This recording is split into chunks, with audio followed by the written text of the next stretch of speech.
There, I sent it out on tweet. So welcome to the August edition of the Pathological Nerdcasters Roundup.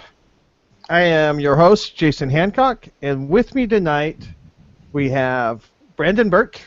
Hello! Of Spaghetti and Meeples. Welcome, Brandon. Thank you. We have welcoming back is Oscar. Hey guys, thank you. Oh yeah, no, glad you could make it. Wasn't sure if you were going to be able to make it because last time I read was you weren't sure. So. Yeah, and also with the new dinghy. Nice. And then we have Patrick from What Did You Play This Week podcast. Hola. Hello. And then TC, sort of, kind of. Are you on there? From Tetherboard. Having technical difficulty? He is really, really tired. TC is a technical difficulty. Yeah, it seems. I can see him, but I can't hear him. This means we can make fun of him. Mm-hmm. Technically challenged. Technically challenged. Anyway, so whenever he gets able to speak, since he's apparently a mute at the moment. I can't remember the last one of these I was on, but I think he had a similar issue back then. Probably. I think it's a user error.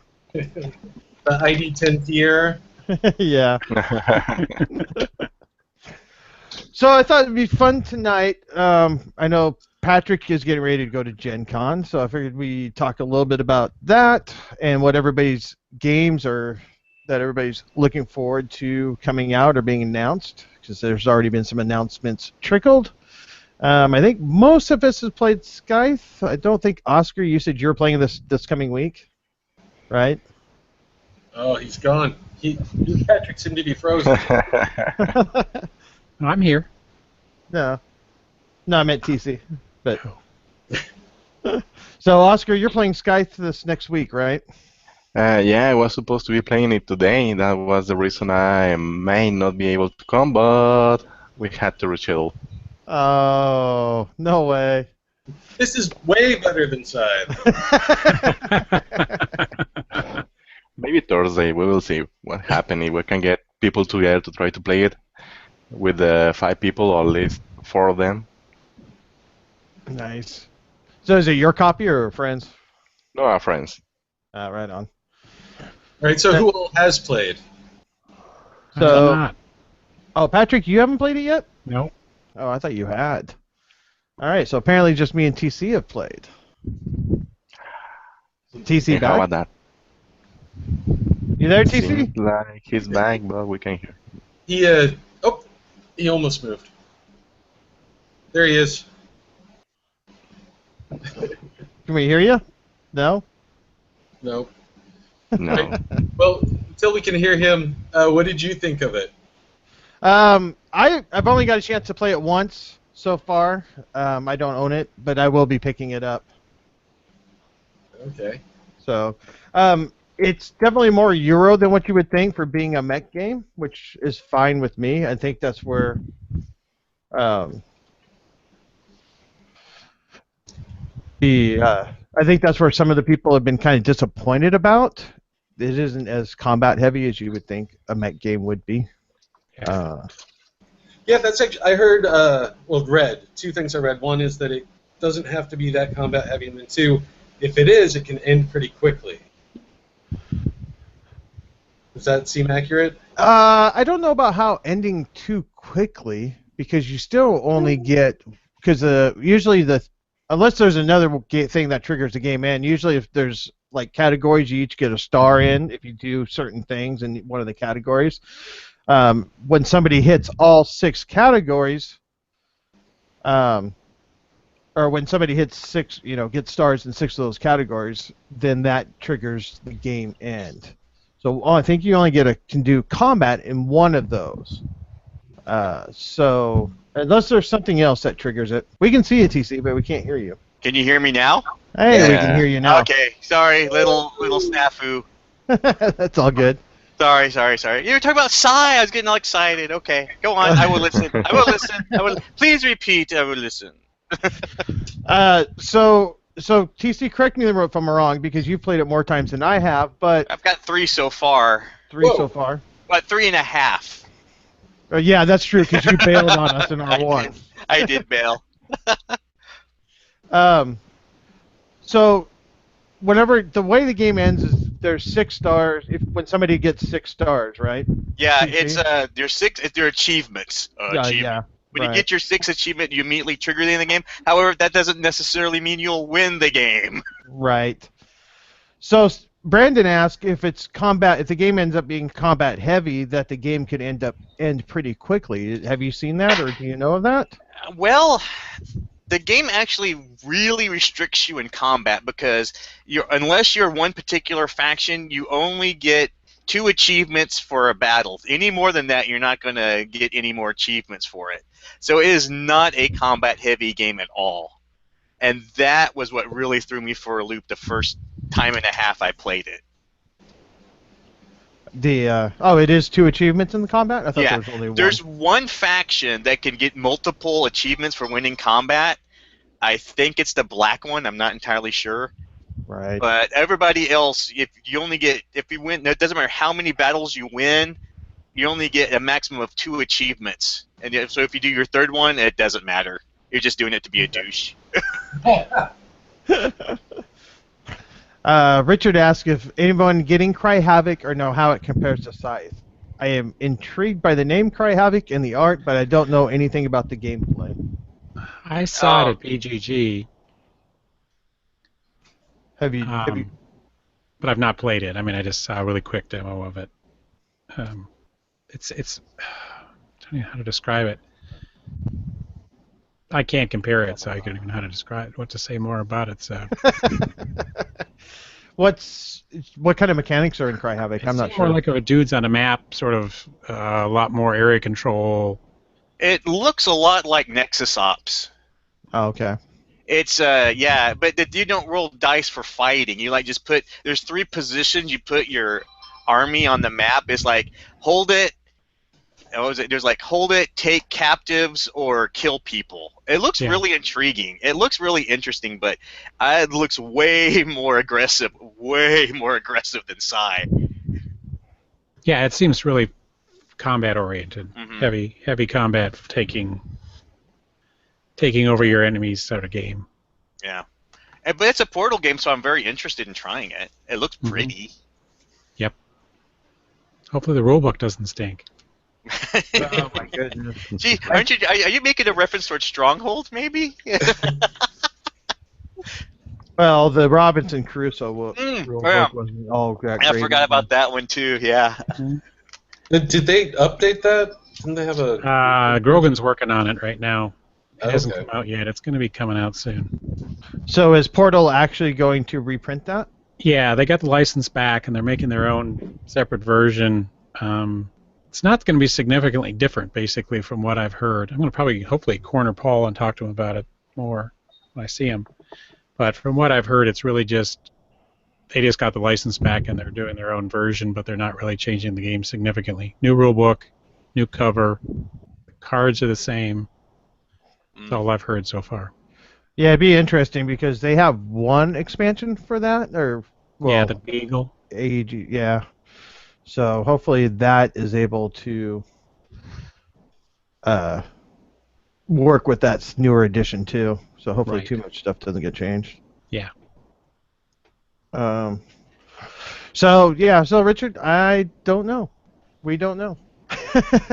Tom Vassell does have a review up on it, so that's what I watched. And it looks intriguing. I asked Carissa if it'd be something we might be invested in, but she looked at me and said, like, I found Nexus Ops boring, so I'm like, okay, fine, we won't get it.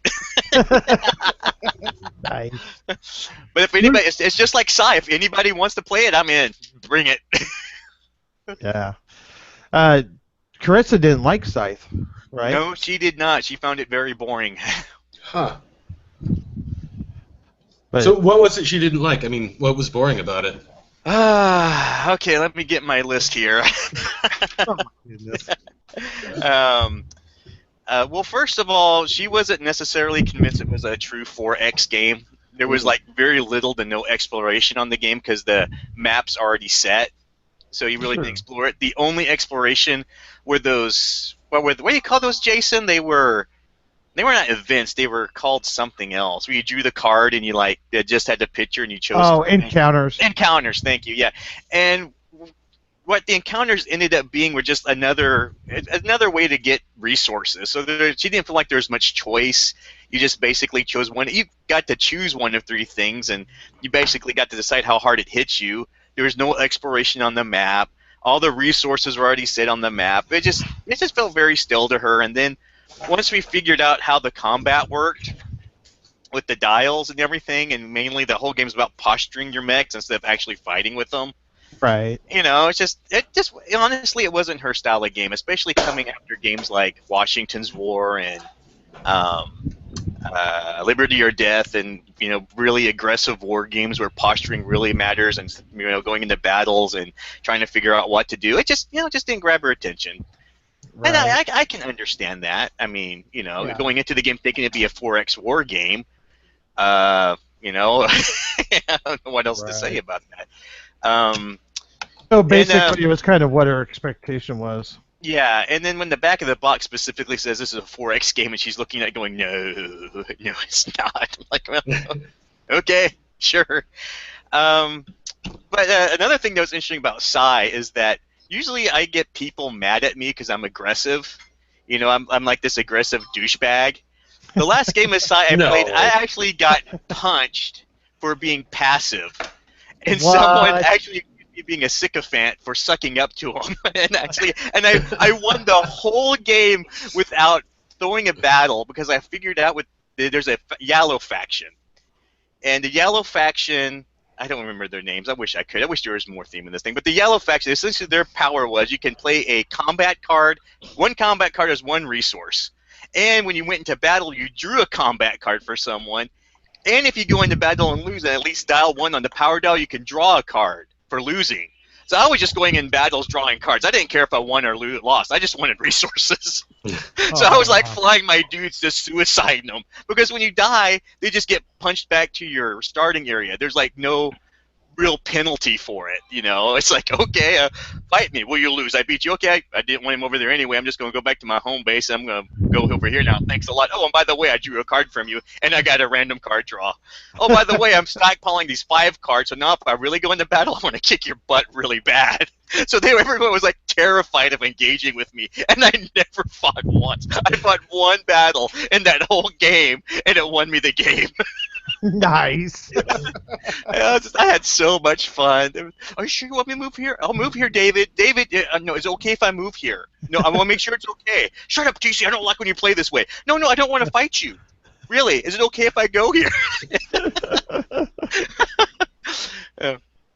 And then when you play like that, people really want to destroy you, and Carissa couldn't. So and there goes David. There, you're welcome for that battle. Yeah, thank you, David.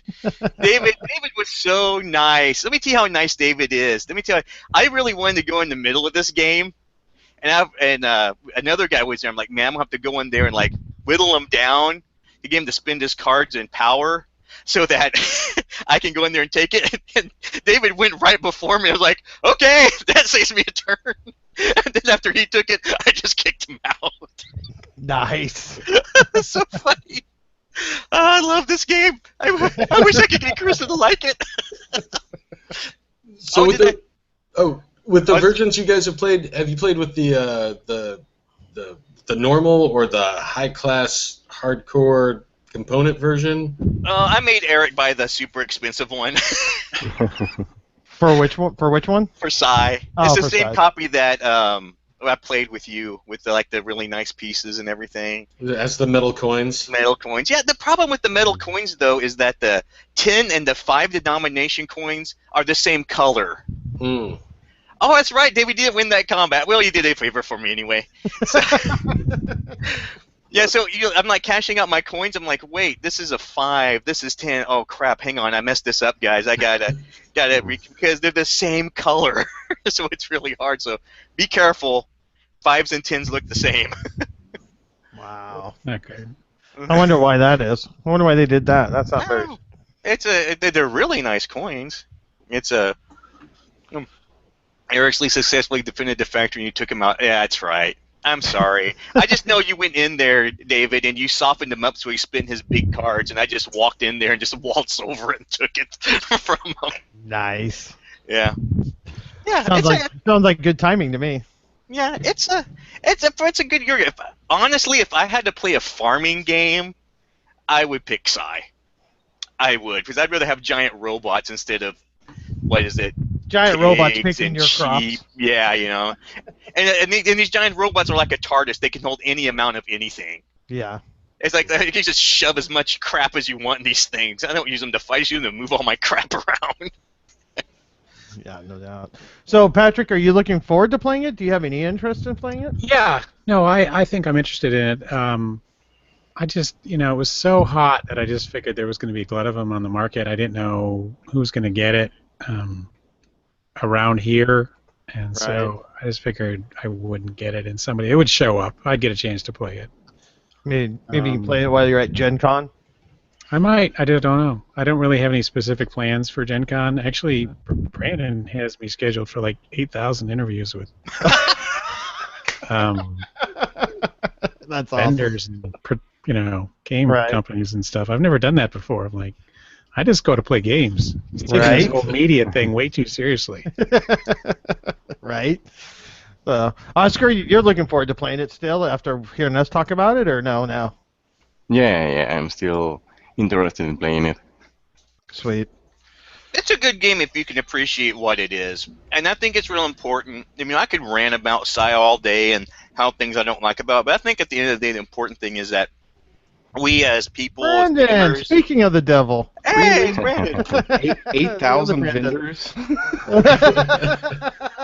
See, that would get him on. I'm trying not to give away clues for the contest. I exaggerate. I gotcha. Nice.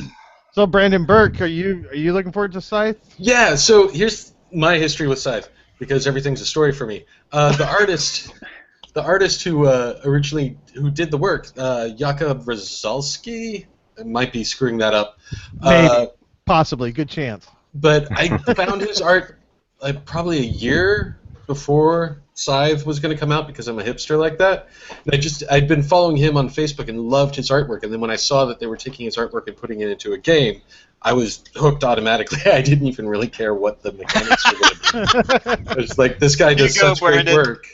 Yeah. I'll just buy it and set it up and let it sit there if it sucks. But yeah, I really want to play it. I love the art, the whole thing. I wasn't really super psyched about Blood Rage. I missed out on all of that excitement. You're not missing out on much. Oh, yeah. And so this is the other thing. I did notice though that they just put up. They are still going to sell some of those super fancy versions. If you go to their website, they have those available. At least past because I think originally it was just going to be for the Kickstarter, and they are now selling with all of the metal coins and everything else. And a version, the 170 version that has the 40-page art book. Right. They're going to be able to sell those. So if you missed the Kickstarter, you can still get on those. No Kansas City Royals hats allowed. Hold on, sorry. Yeah, but again, the price will be a little higher, right? It's not the same price as what the Kickstarter paid for the collector's edition. Well, there was a collector's edition that was $150, I think, and it's still $150, and then there's the tour or some other level that's $170 that's a little bit more even. Yeah, if you go to the Stonemeyer's website, they just threw everything they had extra Kickstarter-wise on their website. And I don't know what they have left. I don't know what levels are left, but they're there. And honestly, you don't need all the shiny goodies to actually enjoy it. Honestly, if I could just find an $80 game at a decent price, I'd probably pick it up. Yeah, and I think they have that. Can't you get that over on Massdrop? Right? Everybody go in on it now. Don't make Jamie mad. No, but like I said, with Scythe, I think it's real important that we support it at least at very hard at a retail level because it's so hard to find games with an original theme and decent gameplay. Because, man, everything I see coming out of Gen Con is either a republished game or a licensed game or a Star Wars game or something. Like, man, we just need fun, original stuff, you know. Well, Terraforming Mars, if you want to talk about that, is different and original to me. See, here we go. I'm looking forward to that. I don't think I know that one. Which one is it? Who? Stronghold. Really? Stronghold. Oh, okay. was that Stronghold? Isn't Ignacy doing a Mars one too? He's also doing a Mars app one that's not out yet. Oh. Yeah, David, Stegmeyer doesn't offer Kickstarter exclusives. I don't think he ever has, really. You can always get them. They just might be hard to get a hold of afterwards. Yeah. But Terraforming Mars, what's got your appeal for that? Well, it's sort of got a science background to it. So you're terraforming Mars, to bring it up to Earth's oxygen levels and stuff to be able to, colonize it. Right. And the hexes actually, they get broken down into their scientific components, and you have to, bring them up to the right levels. So it has like a math background to it. It doesn't really get into it that much when you read the rulebook, but at least there's a background to it based in science, which really is what attracted me to it. That it's based in some sort of, each of the hexes represents amount of area, and that much area would need to be converted over to this much oxygen for us to be able to live there. Right. Just all sort of makes sense. And it also has that kind of semi-co-op kind of thing to it, where you have to work together a little bit. Kind of reminded me of CO2 in that nature a little bit. That's what I'm thinking too. Yeah. Or Archipelago. I think that's how you pronounce it. Yeah. Yep. Richard, I think if that had a high frontier kind of science, that would be almost too much of a board game for anyone to play. No, I'm hoping it's not that high. Yeah. It's not Eklund. But the fact that it just has some basis in it. Yeah. Right. That it's there. That's what it sort of keeps it interesting to me. So, Brandon and Patrick, both of you are heading to Gen Con. Correct. Yep. Lucky. I know, right? We'll see. Patrick may hate me after talking to 8,000 people. It'll be fine. Yeah, I know. Just get all 8,000 of them done and over with by Friday, and you're good to go. Yeah. My brother-in-law's going with us too, and he's been getting those same invites. And he actually called me after a couple of them, and just kind of was like, "Are you really going to do this to me?" So, I said, "No, I'm mainly using you guys as somebody to keep me on my toes. So if I forget something, just point me in the right direction." Head east. Yes. Looking forward to it. I haven't been in a few years. This will be the first one where I'm actually kind of trying to work, quote unquote, talk to people, see what we can do. It's kind of exciting. Yeah, it is. So what are you looking most forward to, Brandon?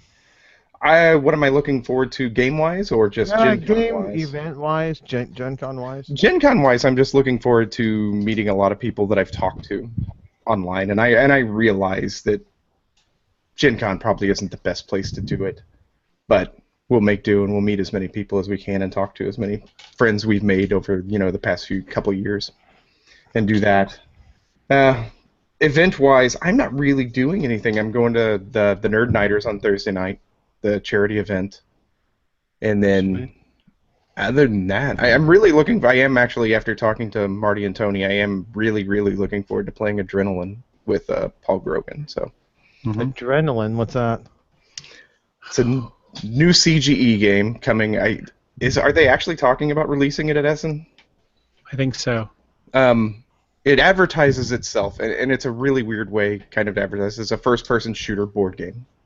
Euro. Euro. Okay. But everybody who's come out of it, I haven't heard a negative thing about it. Everybody has absolutely loved it. Got to try it at Origins. So I'm interested in seeing what they bring to it and what it is really. So. That does sound interesting. Who designed that? Any idea? I don't know, but I can find out real quick. Maybe. Maybe. I was just curious if you knew. My fingers work. So there's no. Is there any releases besides Adrenaline then? It's not a release. Philip Neduk looks like is the designer.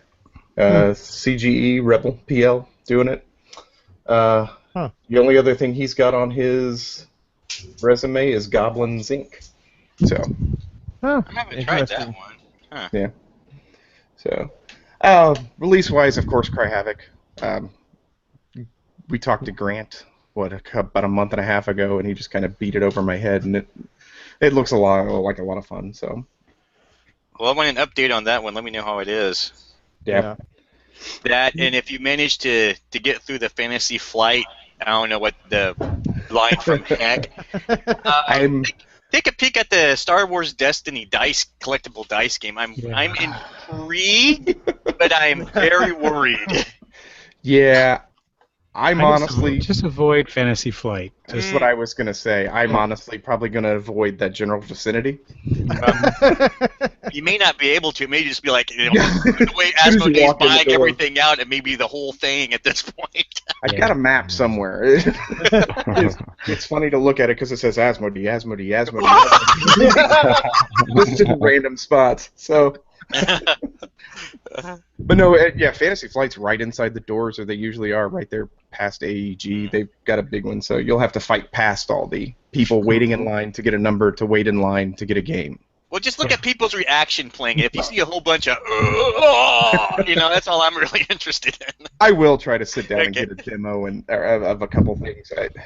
I've been told I've got to try that the Arkham Horror card game. Yes, you have to try that, so I know whether it's going to hurt my wallet or not. Yeah, because that's supposed to be. It looks interesting because it looks like it's they're trying to make a customizable card game meets a role-playing game. Of everything I've read on this, so I'm curious if they pull it off. I just now heard about this today. I'm like, really? Arkham Horror? Wow. It's been a what's the word I want to use? It's kind of a not very well kept secret for a while, but nobody knew when it was going to be there, and they just announced it today. So. Kind of like Dracula, Right, Fury Dracula 3rd edition was not a big secret last year. Yeah. Right. Well, that got leaked, right? So. Yeah. I don't know. I'm curious about it though, because it's Arkham Horror, and then I've only been able to get my copy of Mansions of Madness to the table once, and I liked it, but the setup is horrendous. So I didn't know anything about the 2nd edition until I saw that announcement a couple days ago, and I'm intrigued. I think that'll be really cool using the app for that type of game. Oh, Jason, that's perfect. Jason, my friend. We're playing Imperial Assault with Carissa running it, and she is destroying us. Mm-hmm. We'll get a game with you surviving Carissa playing Mansions of Madness sometime, and we'll see how it holds up against the app. Because I'm here to tell you, watching her run one of those games is just an experience in of itself. Getting someone really good to run the game that requires it, it's such a wonderful thing. So they've got Descent, now they've got Mansions of Madness, so Imperial Assault has to be next. Oh, you know it's coming. It has to be. That would be awesome, too. I'm okay with this. My wallet's not. This is true. This is true. Mansions of Madness is the only game that I can think of that I have bought twice and traded away twice. Really? Yeah. Was that because of the person running it? It was it just the first time we played it, it just didn't really click, and we didn't play it again for. It had to have been so long, and I was the keeper or whatever you want to call him in that. The douche. Yes, that. And I didn't have that great of a time doing it, and then a friend of mine. So the answer to your question, yes, it was the person running it. Yes. Well, the first time I played Mansions of Madness, Carissa, I was playing this old man, Chris was like, yeah, you fall down the steps and take damage and all this crap and the building catches on fire. I'm like, ah! No app can do that. That's awesome. But yeah, sorry to interrupt you, Brandon. That's okay. Besides the big big companies that are there. I'm really looking forward to hitting and talking to some of the smaller companies.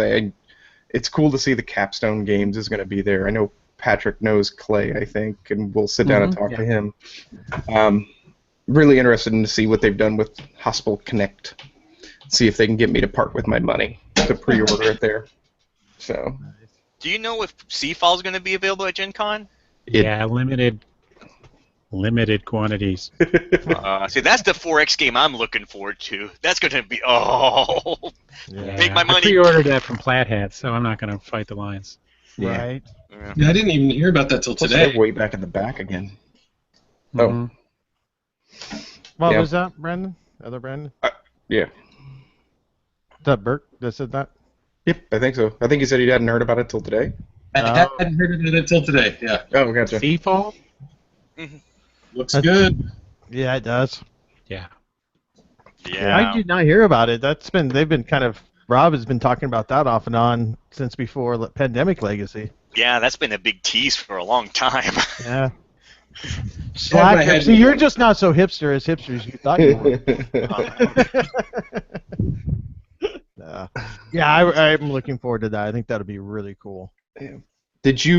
Patrick, did you mention Chronicles Origins this Yeah. week? Did you Yeah, I see the did. news? No. They're pulling it back. Oh, are they? Yep, completely redoing it again, it looks like. What? That game seems very challenged. Yeah. Yeah, I caught that this afternoon. Yep. Yeah, you played it at Origins, Patrick? No. I just saw a little bit of it at BGG, and just have, been sort of like, tangentially watching it, but it's much more ambitious. Yes. It's like one civilization over 4 games. Yeah. Is what they're trying to do, anyways. Mm-hmm. Yeah. That is, I would say, a little ambitious. Mm-hmm. I love a good Civ game, so. Yeah.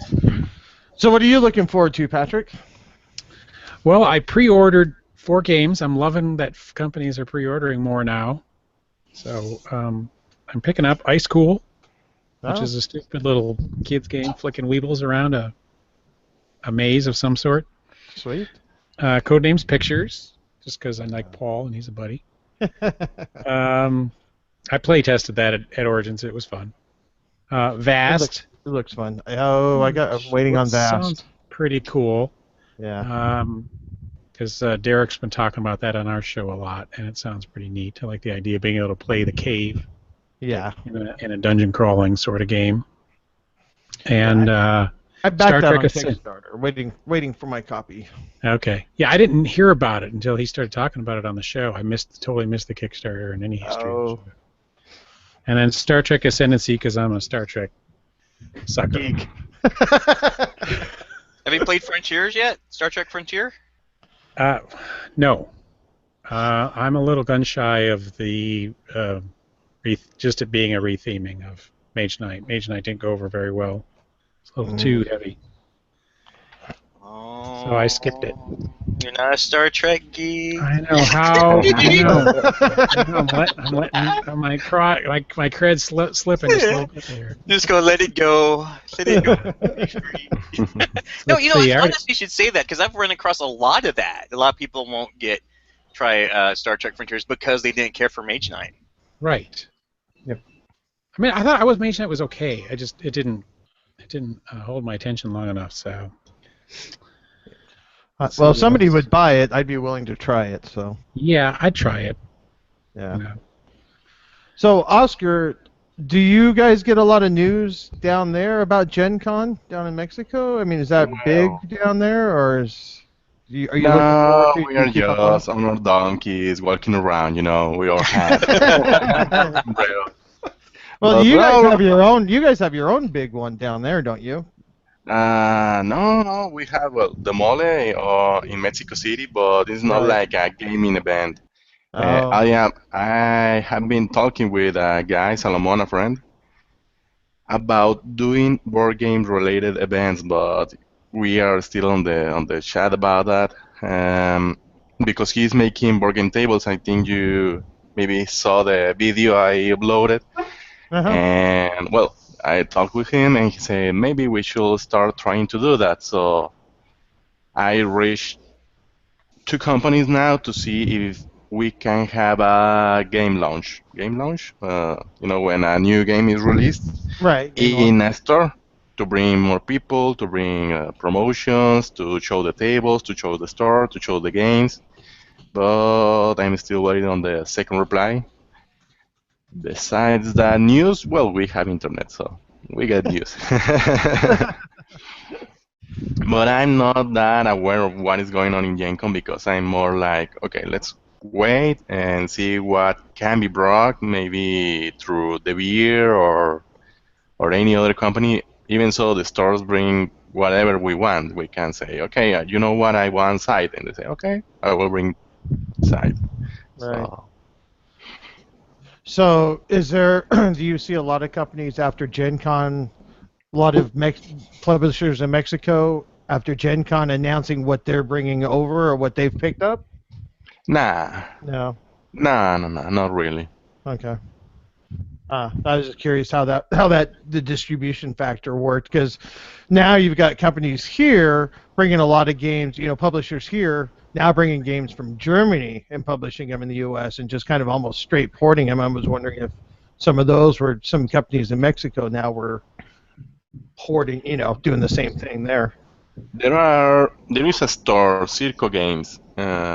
They how do they put it?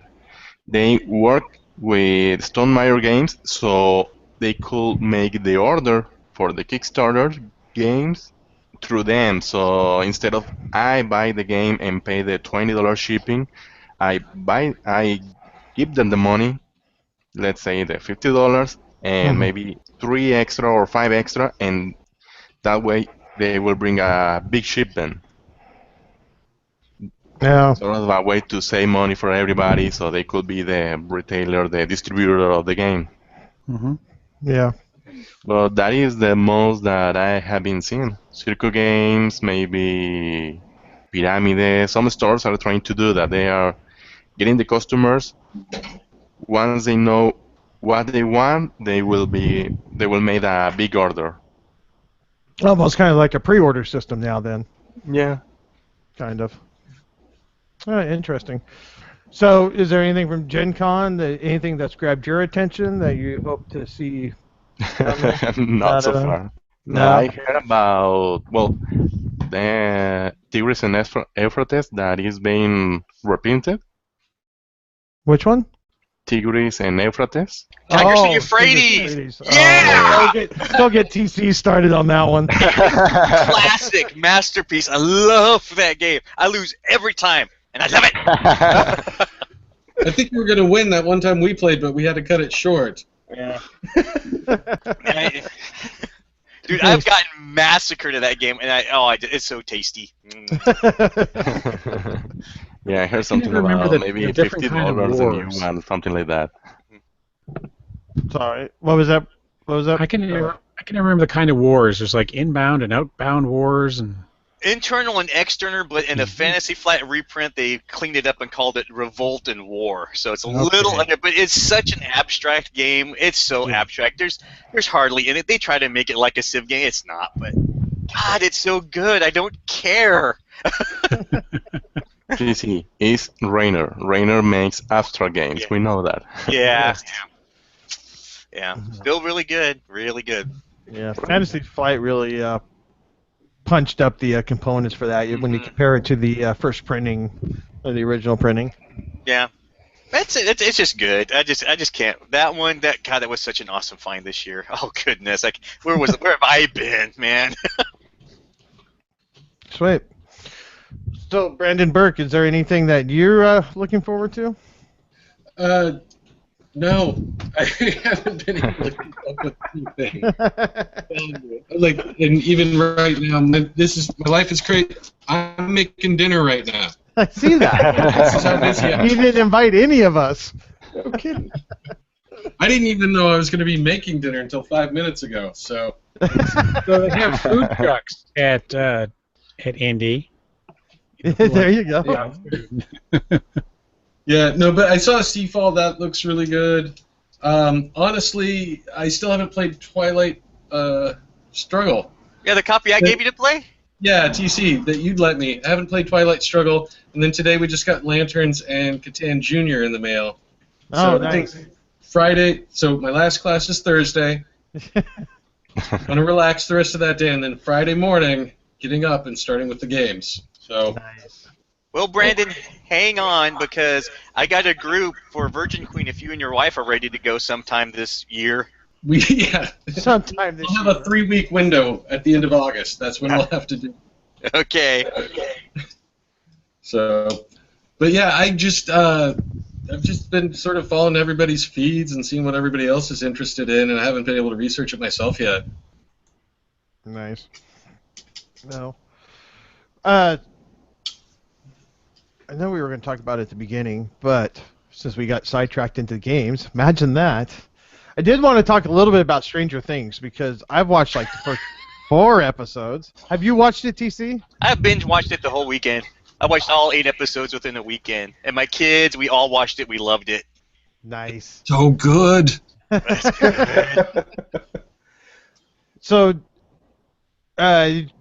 your kids enjoyed it, which is kind of interesting because it definitely hits the nostalgia of our era.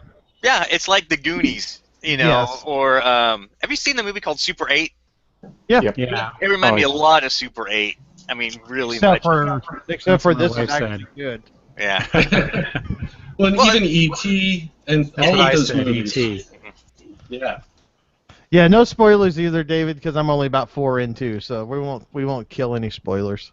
Yeah, Yeah, please, because I just started watching it last night. Maybe half of the first episode because I started like midnight, so I fell asleep. I was like, yeah. it was my 6-year-old Liam who wanted to watch every episode back to back. He was like, "What's the next one, Dad?" But he really took to 11L, and he Oh. wanted to know, and he really wanted to find out what happened to Will. Yeah. Right on. You know, so it just went on. And I was like, I don't know, man, this could be really bad. But honestly wasn't that bad. It was actually just suspenseful, but it wasn't Well, wasn't gory any or anything. the movies we grew up with as kids. Yeah. Well, and I gotta Right. say, it was great to see kids on bikes riding around Yeah. the neighborhood. They're not in nice, clean houses. They don't have nannies. Yeah. They're just Right. out there in the world. And the dad who's so disconnected doesn't care about anything. He's like the most unique dad ever. It's awesome. That's me. This is where my dad sleeps. Exactly. Yeah. Yeah. Yeah. I was having flashbacks of ET whenever the first opening shot was of D&D. You know, the kids playing. Exactly. Yeah. I was like, oh, this is cool. They nailed it from the get-go. It's like they plucked scenes from several different movies of the 80s and threw them in there and wrote a story around them. Well, they did such a good job from like the font of the opening of the credit Oh, yeah. sequence to the music. That looked like a Stephen King book, the Yeah. font for the show. Yeah. Yeah. And it was so nice to have actually characters developed and you care about. I mean, Right. that clique of boys, I was like, oh, that's so well developed. I care in just 8 episodes. I care more about this than like an entire season of another show, you know? Mm-hmm. So And it even, sounds... go ahead, Patrick. I was just noticing today. You're talking about the bikes, and I was, like the details. Like one of the kids has like a banana seat or something, and I noticed they were drinking a pop in one of the scenes, and it was like a tin can, not a. And maybe it wasn't right or whatever, but it just looked a little different. Shape Yeah, of it the had can. the pull tab. Yeah. Yeah. Oh, Just little details like that. Just the work they put into, or their clothes. They look a little dated. Yes. It's just amazing. And all the And I Star love- Wars references. Oh, the old gosh. Star Wars references, man. I have I don't know what year it is, but the Star Wars it's a Death Star toy sitting over here. I got for my birthday from about that era. Yeah. Is it the Death Star that's just the section? Yes. It's like a quarter of it? I Yes. have that. With the gun sticking out of it. Yes, I got that again. I found it at a toy store, and I got it Little figure in there. about 2 Push your years fingers. ago for my birthday. Nice. Well, and it's what is the main character who's taken to L? What's his name? The kid. Huh? Will? Mike. Mike? Mike. Well, in his bedroom, so the episode that I think I stopped on, but where he's playing sick. If you show the pan, they pan the room real quick. He has a Dark Crystal poster. Oh my God! Yes. I had that poster. Yeah. There's at some point they did a security guards reading Cujo. You Yes. know? Oh, I missed that. Yeah, Mike. Thanks, Dave. But yeah, I missed that. But there's just so much. Yeah, I guess details is the best way to describe it. Like you said, Patrick, of the ambiance of that era. So, and the story is good. I mean, not only does it hit on the nostalgia, but the story is good as well. Right. But that just sucks you into it, I think is what helps. Right. So, cool. I just want to touch on that real quick because I know all of us have seen it, or I think all of us have watched it. Have you, Brandon Kemp, have you watched it? Yeah, I'm up to like 6, I think. So Do your kids watch it? Or am I my just oldest a bad is. dad? You're a horrible dad. I'm horrible. I'm a little dad. That's okay. My oldest has been watching it with us, and she's kind of fallen behind because she just doesn't have time for us to sit with us and things like that. But we're the same horrible parents, though. We let her watch Stand By Me when she was probably about 7 or 8, and then you're sitting there watching it and realize, not really appropriate. Right. So, oh, I forgot about that scene. Oh, I forgot about that scene. Oh well, you're already halfway through. You may as well sit through it now. Right. Yep. That's fun. Been there, done that. It's like when I took my son when he was probably 4 to go see Mask with Jim Carrey at the time. Yeah. And, you know, oh, this shouldn't be too bad. Which he did all right. He did all right. It wasn't that bad until the dog put on the mask at the end, and then nightmares for like a week. Like, don't. All right. Well, we probably made better decisions as parents. Yeah. She's talked me into taking her to see Suicide Squad when we get back from Gen Con, so. Oh. No. You have to tell me what that one's like. Yeah, I'm looking forward to it. I think it'll be fine. Yeah, I was unsure about it when I saw the very first images and trailer they put out, but the more I see, the more I read, the more I think it's going to be fun. I'm not expecting much from it. Oh, no. Other than a good time, and I think they'll deliver. Yep. I'm worried they'll screw up Harley Quinn's backstory, but we'll see. I'm hopeful. Well, No, I think supposedly it is supposed to be the same. Okay, because I know in the comics they redid it where they had the Joker do the toxic dump to her that happened to him, and that completely ruins the character. Right. Yeah. But I'm not sure which of those two that they're going with, if they're going with the animated series, which she originated from, or if they're going with the comic book. But as far as the psychiatrist and stuff, that part of it is supposed to be the same in the movie. Yeah. But Well, a friend told me that it's not as good as it's supposed to be. Yeah, it's getting fairly poor reviews, but We have another Batman versus okay. Superman on our hands. Oh no! I've not seen that yet. Hey, we got Doctor Strange coming out. I'm good. yes, Oh, I yeah. am so looking forward to that. See, I was excited about that, but then the more I see of that, the more disappointed I get. yeah. What? Benedict How do you Cumberbatch, I figure? don't care. See, I love Tilda Swinton, but casting her in that role in that movie was a horrible idea. Well, it's not fair until you see the movie, because that's what I thought about the Punisher in the Daredevil series. I thought Oh, those are good, though. But whenever they announced it, I thought that was a horrible decision. But by the end of the series, I went, okay, never mind. I take that back. So you don't know until after you've seen it. True. Yeah, the well same they say about Heath Ledger in the Joker. Yeah, Yep. true. I could watch a whole movie of Benedict Cumberbatch reading an ad for Geico and be happy. I was more excited about Wonder Woman finally getting to see some of that coming out of Comic-Con. Yeah. Yes. I thought it looked kind of good, but I'm still leery of it because it is Zack Snyder. Yeah, Well. Unfortunately, but yes. It'll be fine. That and the new King Arthur movie, Guy Ritchie.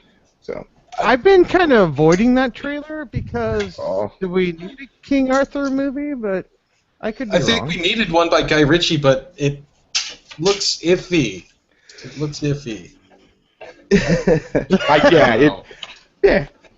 I don't think it's going to be a traditional telling of King Arthur by any means, and I think that's going to throw a lot of people off with it. As long as See, you I don't like get that first idea, night. though. Yeah. I think it's got a great cast, and I don't know. Seemed a bit odd. There was it almost seemed like there's a bit of time travel in it. So we'll see what And happens. it's time travel. What? Yeah, it looked like there was some modern, they were wearing modern clothes at a couple spots in the trailer. It was kind of odd. Interesting. I think it's semi-modern, that it's still set in that time period, but Is he's it? trying to Okay. make it look cooler. Okay. Kind Guy of Ritchie. like what they did with A Knight's Tale. Yeah. Do you remember that? Oh, unfortunately. Oh my Yeah, god. but yeah, the trailer I saw, I would say half the trailer looked really good, Guy Ritchie at his best, and the other half looked like a made-for-TV movie that had poor writers. So, Yeah, I don't know. You go watch it and then let me know.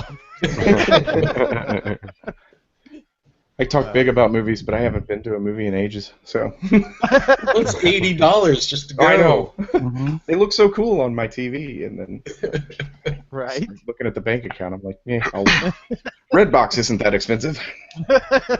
How much for a movie?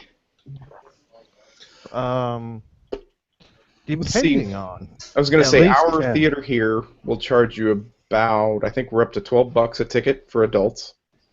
So you've $25, and then another $15 in food. So Yeah, I think for us, the lowest we have at the matinee is $7, but then it's $5 for a soda. Yeah. Yeah. It's super spendy to go. I'll just buy another board game and get a couple nights worth of out of it. Yeah. Out of the $40 that you'd be spending. Don't compare board game prices to.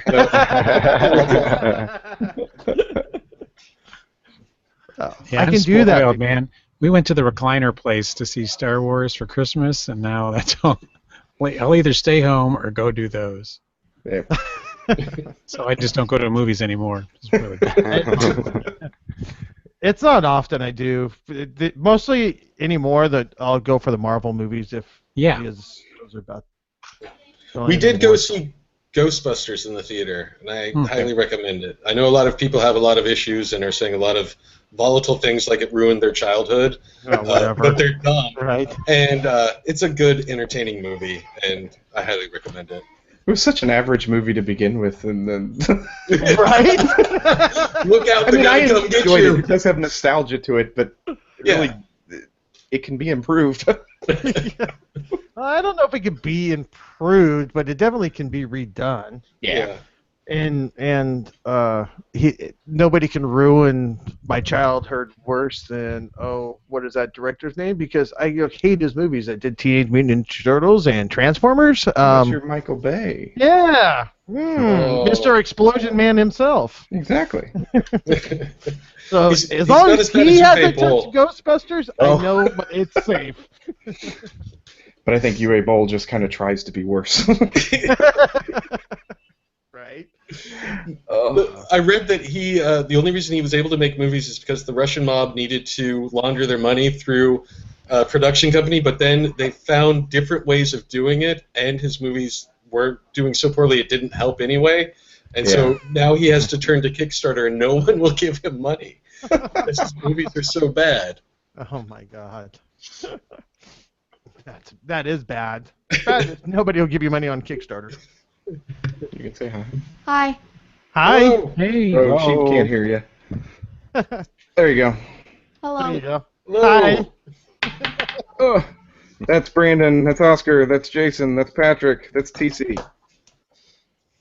This is Gabby. Hi, Gabby. Hi, Gabby. Hi, Gabby. We were just talking about Stranger Things and some Suicide Squad and some other stuff. So we have to go watch Suicide Squad as soon as you get back. I know. That's what I told them. You're being paged. Yeah. All right. It's gonna happen. Ooh, I know what we can watch tonight. Okay. We can finish Stranger Things. You guys can go ahead and finish it, I guess, if you want. I'll catch up to you all then. Make sure you see the last episode at least, Brandon. Of the Stranger Things? Yes, yes. Yeah, my wife and I are kind of watching it, so. Okay. Good. Yeah. And we've been trying to keep up with what's the new HBO one that we really like, The Night Of. So. Oh, is that pretty good? It is. It actually really is. Nice. Creepy as all get out, but good. Which one's that? The Night Of. John Turturro's in it. It's a guy who steals his dad's cab to go into town to kind of go to a party. He's Arabic, and he's I never heard you awkward say and not really, that doing all that. But I want you to go. Okay. The chaos ensues. yes. But he ends up hooking up. Some girl gets in his cab. He ends up hooking up with her, and things go downhill quickly from there. Like as in she's laying dead, and when he wakes up. So. Oh, really? Yeah. Interesting. Yep. Oh, whoops. Pretty brutal, but it's really well done. John Turturro's fantastic. So. How do I? Oops! I accidentally muted Brandon. The other Brandon. How do I unmute him? I think You're kind of muting. Right. There. Okay, now I see it muted. Can you just click on him again? Wait, how's that? There you go. Oh, there we go. Okay. I had so much important stuff to say, too. Now it's gone. It's passed. Too late. On to the next subject. Oh, wait, we don't even know what that is. Oh, okay, since we're talking about Stranger Things, I want to talk about some more nostalgia. There's a Labyrinth board game coming out. Yeah. And I watched the Let's Play video of it. Oh, did you? It left, well, not, I don't, it was like the creators of the game for their... But still, Okay. either way, I didn't know there was one. So. It looked really dull. Oh no. And I'm really sad because I wanted it and it's pretty, but it looks like it's just a lot of roll and move and reveal a card and things happen. Is it? Yeah. Oh. If I find the video, I'll share it somewhere. Yeah. But it looks good, but the actual mechanics of it look pretty dull. It actually reminded me a little of the E.T. board game. I don't know if you've ever played. board game. Yeah. No. Roll a dice, move, reveal a card, something happens. That's it. So it's like a watered down Scythe. It's just as pretty. No. Wow. Dang it, because hey, TC's back. Yeah, I'm getting there. And it may just be that it doesn't translate well over video or with the people who are playing it, but we'll see. Yeah, but mechanics are mechanics. If the mechanics look bad, the mechanics look bad. Yeah. But is it as bad as the ET video game? Okay, I had that and I loved it. So do I. So did I. I remember as a kid playing the crap out of that because why? That's the one they buried in the desert? Yeah, it's the one where you're constantly falling into a hole. But Awesome. Patrick, are you talking about where they buried the games? Yes. Yes. Yeah, there was a dump in Mexico where they buried all of the unsold versions of it, and they dug it up a year or two ago. There's a documentary on documentary Netflix. on that. Yeah. Yeah, it's on Netflix. There's a real nerd for you. I watched the documentary. Is it people digging up trash? Awesome! Right? But I've played hours of that ET video game. Oh, for sure. How can this board be bad? What is that? Okay, now you're going to make me grab mine. Is that That's the Labyrinth? ET board game. Oh, that's the ET board game? I mean, that thing is just a piece of work. It's an art. Masterpiece of modern game design right there. My wife was cleaning out her childhood room and found that and an old Baker Street game and a couple other small ones like that. So, Oh my goodness. Bad thing is that box looks familiar, so I'm thinking I probably had that as a kid. Well, do you remember? It has the there's a spaceship that you assemble that's 3D Yours isn't even that sits punched. in the middle? Dude, flip it! Flip it! You can make a fortune! Oh no, I can't. I mean, it's moldy and mildew. I got it for $4. Yeah. That is a tattered board. Yeah. So what you need to do is send that to switch the ships to the unpunched one to Brandon's good box. Yes. It's all torn up. I can't close the top anymore. Before I am going to assemble this and play it, but before I do, I'm going to scan this into the pooter so I can print up as many copies as I want. I want to be there when you play this. We played it once. Maybe I'll film it next time. Oh no, it's I want to be there. It has to be an experience. But Brendan, I mean, you can back me up here. It's roll, move, draw a card. Yeah. And that's it. Yep. So. Yeah. But it was just a nostalgia thing to play it, put it out on the board, and it's been sitting there. It was buried. I had to go dig it out because we mentioned it. So. That's funny. Well, it's a bummer to hear that about Labyrinth. And the other one that got announced that I'm looking forward to, or at least interested in, is the Doom board game. Oh, you're going back to that Fantasy Flight thing? Oh, Yeah. the rebrand extravaganza. Is that Fantasy Flight doing that one? Yes, it is. I should have known. Hey, but at least it's an original IP. It's not Cthulhu or Star Wars. Isn't it just Doom 2nd or 3rd edition? Yeah, it's a second. It's been out. It's like a reprint or something. Oh, is it? Yeah. Oh, well, shit. Never mind. It'll be more affordable now. Right. And I think Doom was actually based on an old Fantasy Flight game called Tannhauser, but I could be wrong. Yeah, I'm not sure. That could be. I have heard of that. Yeah. David, speaking of the new Ghostbusters and tie-in board games, they rethemed Geister Schatzmeister? Schatzmeister? Sounds like a drink to fit the film. It actually looks like it fits well. Huh, that's interesting. I did not know that.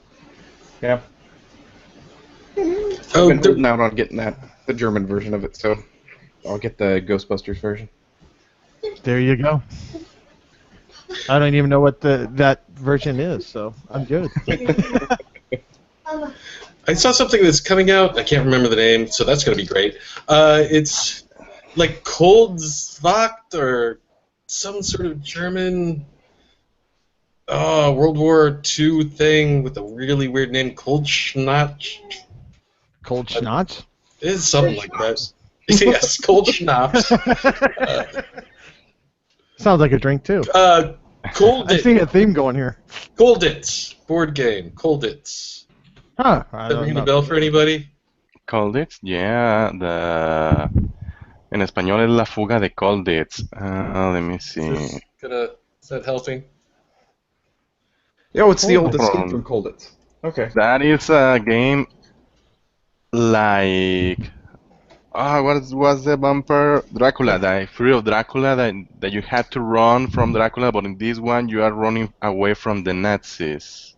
Right. I think, let me see if I can give you the picture on the chat. Like there's a warden and the escapees and. Yeah. Okay.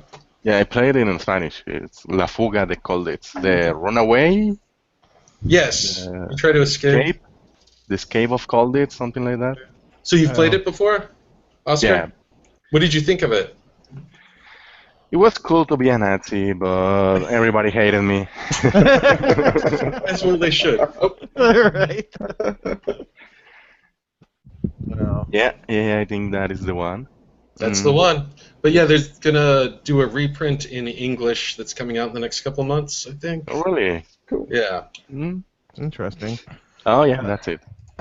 And Richard asked as a prison. Well, it's a competitive game. You are either the Nazis or the prisoners. So you start on the little white space on the center, and you have to run away. But I felt it like it was not broken, but more on the side of the prisoner than on the warden. Maybe it was me, bad luck. You've only played it once, or? Yeah, once. Okay. Nice. Huh, that's interesting. I hadn't seen that. Richard asked, did you get that because the table flips you? I'm assuming he's referring to the ET. I don't know. Did they do a show on that one? I'll have to go back and listen. I'm not sure. I've been slacking on my podcast listening lately. It saved me money this month, honestly. I kind of unplugged a little bit, not watching videos, not listening to the podcast as much, and I haven't felt the urge to buy anything. So it's weird. We are failing at our jobs. It's odd. I think the only thing I bought is Clask. So. Oh. I bought Holmes. Suzanne told me that Sonia would really like it, which she did. We both really enjoyed it. Holmes, Sherlock, and Mycroft. That's pretty much the only game we've bought this last month. Not that we've had time. Mostly because if I buy it, then I got to move it. So. Oh yeah. Yep. But I did get Networks. Yeah. Which I haven't even got out of plastic yet, but and then I did just get New Bedford. Oh yes! Yesterday, yes. So I'm gonna have to get that. I haven't even played it. I just love it. It looks really good. So good. Well, when are you gonna be done moving so we can play it?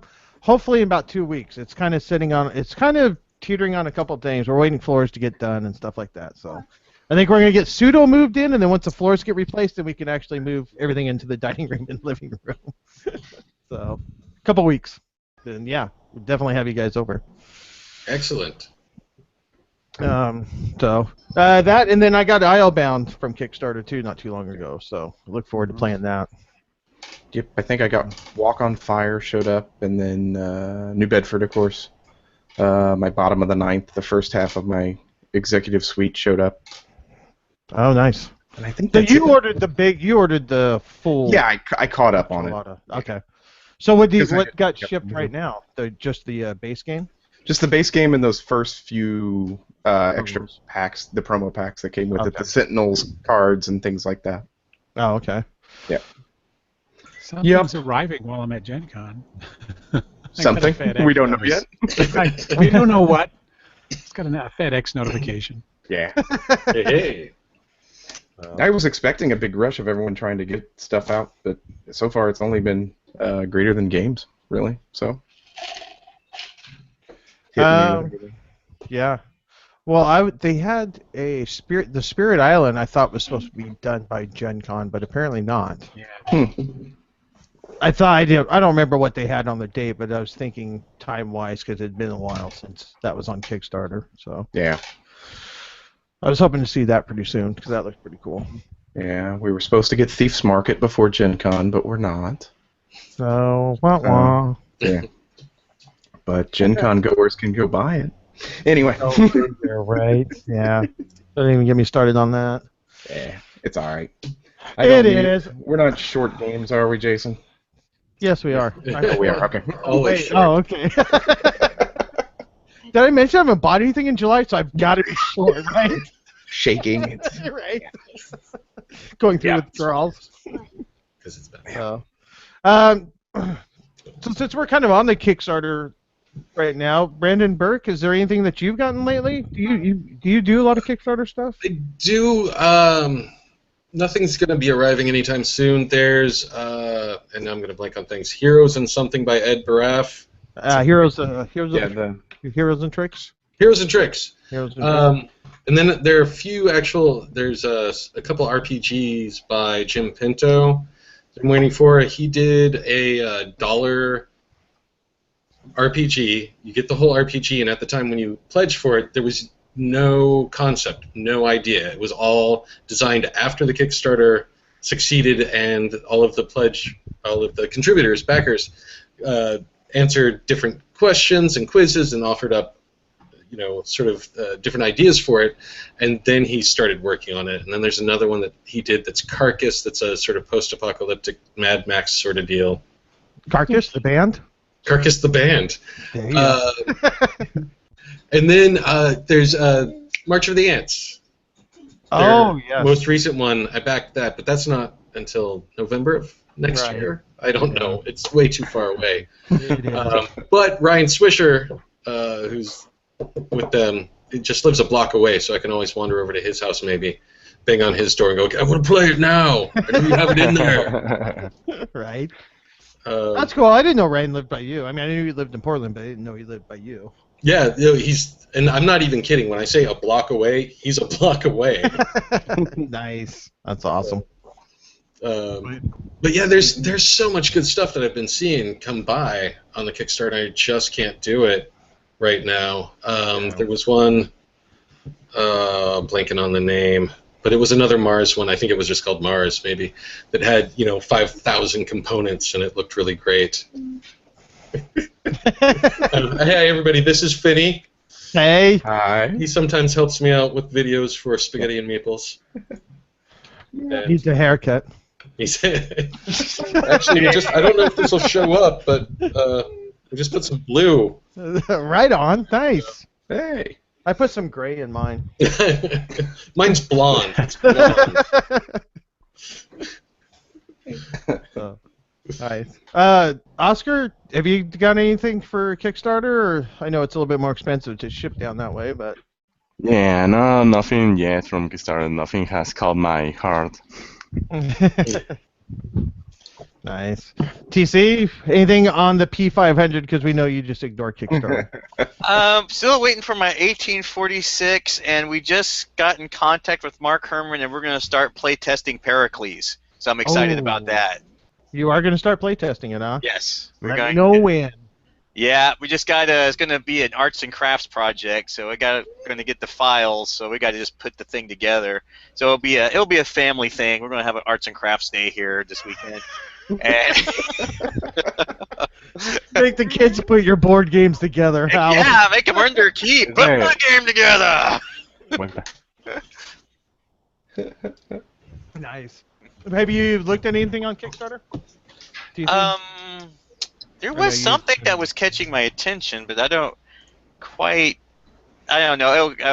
Scythe's been like the big thing, and right. It's already out, and there was some kind of mech shooting game that Richard was all hot and bothered about. Armored Core. Armored Core, yeah. They put like these laser pointers on miniatures. And, I'm just like, okay, this is you're enough. Looks okay. Yeah. So that's the last thing I heard about Kickstarter. So yeah, that looked pretty cool. I thought about it, but I've already got a couple of miniatures games that's not hitting the table. So the cats would love that game. Not that that's ever stopped me before, but still, it's just not The cats would love that. Patrick, did we go over your Kickstarter stuff? No, not yet. Let's see. Most recently back. What happens when I go out of order here? That's down quite all right.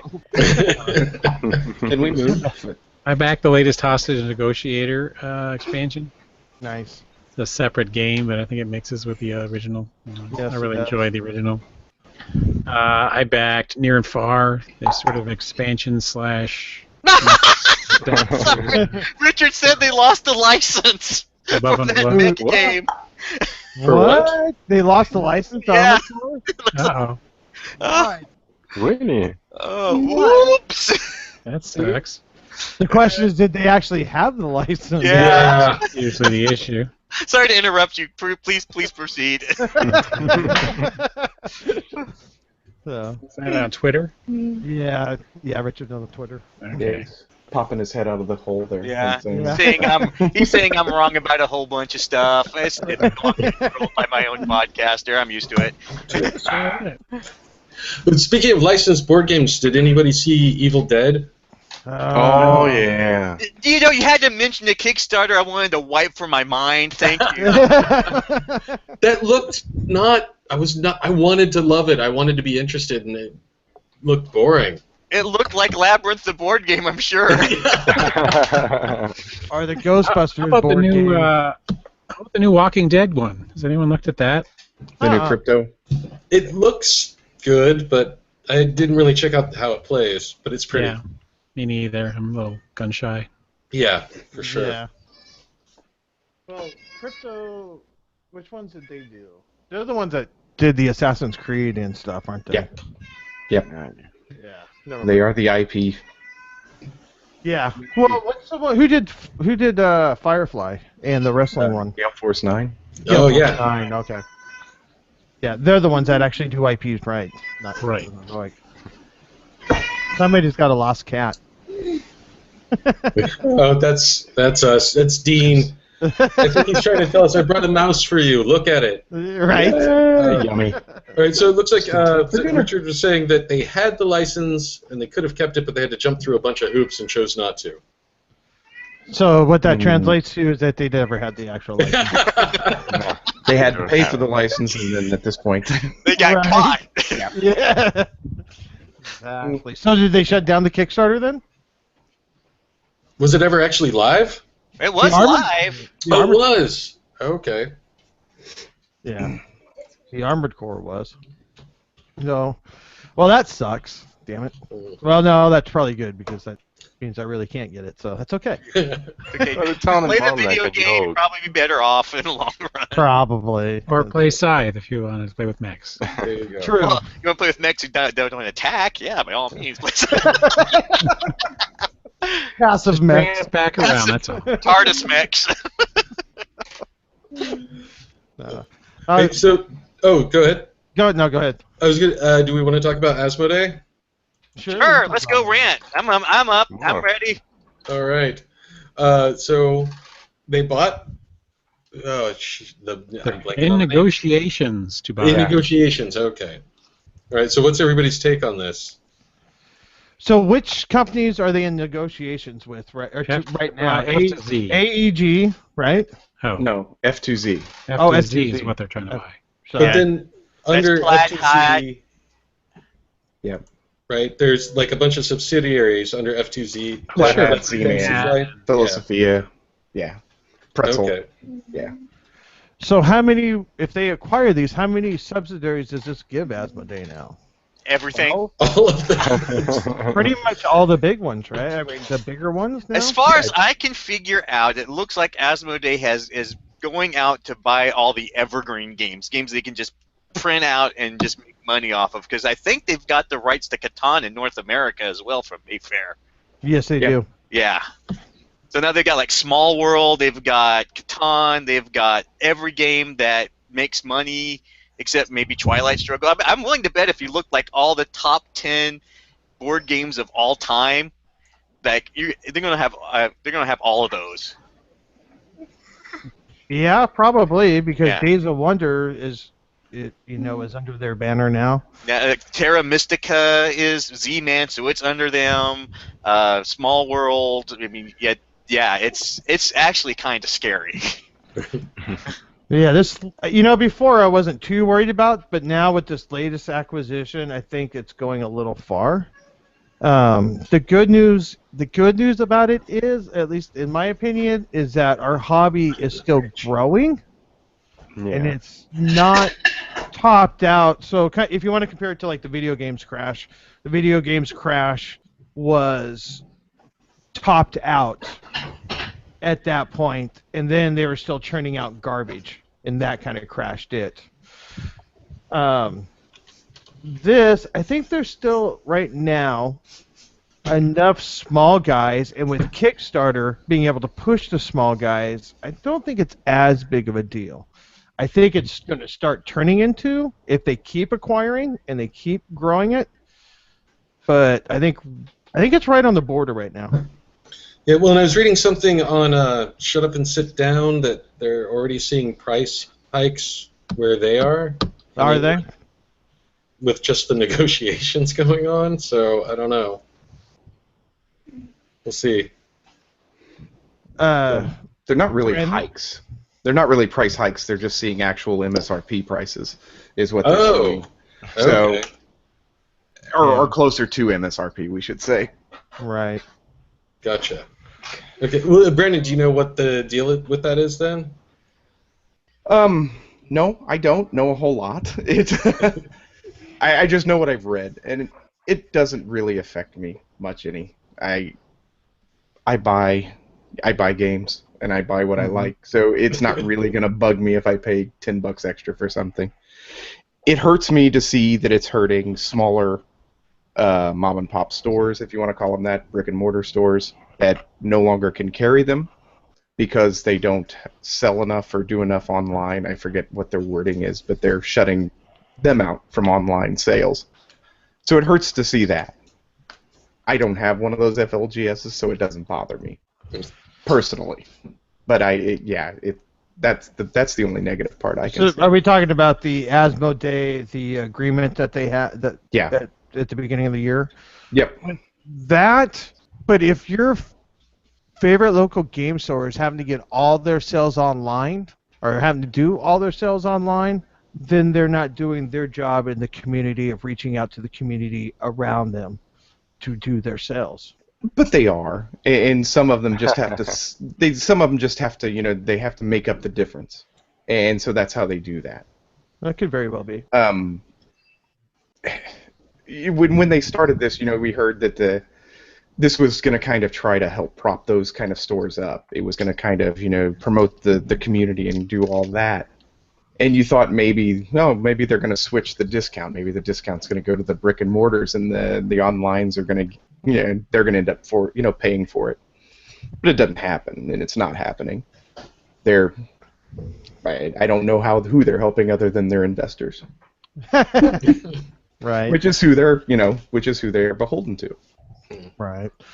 Well, I think the theory is that if they make the online not being able to get the bigger discounts because they have the less overhead, then people would buy from the local game stores if they are in that area, or if they have one in the area. I think is the theory behind that. Whether that works or not, I don't know. Yeah, I don't know either. I can still say that any title I bought since all this, I bought online. So. Yeah, I don't buy a lot online other than what I pledge for on Kickstarter. But as far as actual, you have a good game store. Yeah, a couple of them. Yeah, we are. We are very fortunate to have several good game stores. Yeah. One really great game store. Yeah. Totally. And so. Yeah, I've got a Hastings. That's what I have.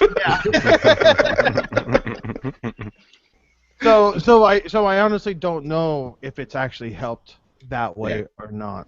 Yeah, I should go up to the one. We've got one north of us here, about 45 minutes, that I just never go to. I should go up and kind of talk to them and see what they say about it. But if they're anything like they were before that, they're just as oblivious. So. Yeah. I think for the struggling stores, if they want to up their sales, they should bring Pogs back.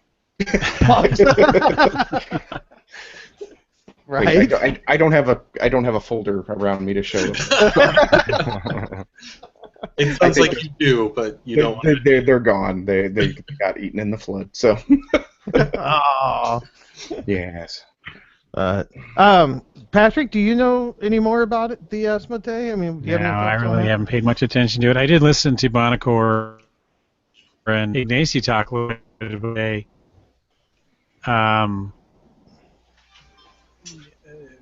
Bonacor doesn't seem to care, and Ignacy's a little nervous about it. Yeah. Yeah. Yeah. Listen to Dyson, or not Dyson, Dukes of Dice. Maggie talks about it a little bit on when she was on there, and kind of gives the perspective from her as a working for a brick and mortar. Yeah. So. Yeah. Yeah, I haven't got a chance to listen to that episode yet. But TC was telling me before we started broadcasting that she got a lot of crap, or got some crap on it on BGG about it. Yeah. From my understanding, someone actually did a transcript and took her apart piece by piece, which I thought was pretty uncool. But hey. Yeah, people have too much time on their hands.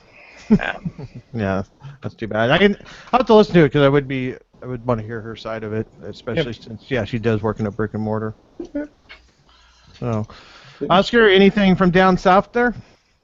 No, I heard the same about Asmodee getting all those licenses and companies, and then saying that they will remove a discount to the stores that may sell online, but over here, the stores doesn't care. They have their own way to get the games, and some stores buy the games, get into a PO box, and then the PO box sends over here, and it's cheaper than asking to the company directly.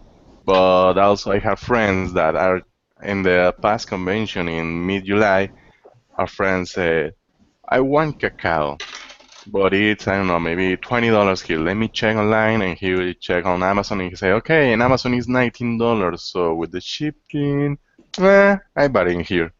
But people are trying to check over here what is better, because Amazon is sending games over here, so they check, okay, do I buy it on the store, or do I buy it through Amazon? Because through Amazon I will get a discount, I can buy maybe 5, 7 games, and the stores, well, they are doing what they can.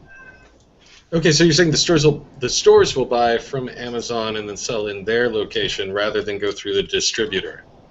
Okay. Wow. That's interesting. It's a smart move, if you ask me, because they are getting a discount and they are giving the people the game almost at the same price. Yeah. Yeah. Makes sense. Well, here's what's got me concerned about it, and I think a lot of people might actually be missing the forest for the trees. And and this is actually an honest concern, is that at some point Asmodee is going to absorb all these companies, right? And I've been a part of mergers working in the healthcare system. It happens all the time, and what usually happens is if one little satellite isn't doing what they expect it to do, they'll either move in, shut it down, and absorb it somehow. So I'm really concerned about we're going to be seeing a dearth of original gaming, because there's going to come a point where they're going to say, okay, if you want to be part, we own you. You have to make a certain level of financial expectation, and if you're not meeting that, your games aren't worth it to us, and we're just going to keep pumping out what makes money, which is probably going to be Star Wars licenses or something like that. That's what's got me concerned about the whole thing, to be honest. Well, that would be okay, and that would be fine, except for Kickstarter now.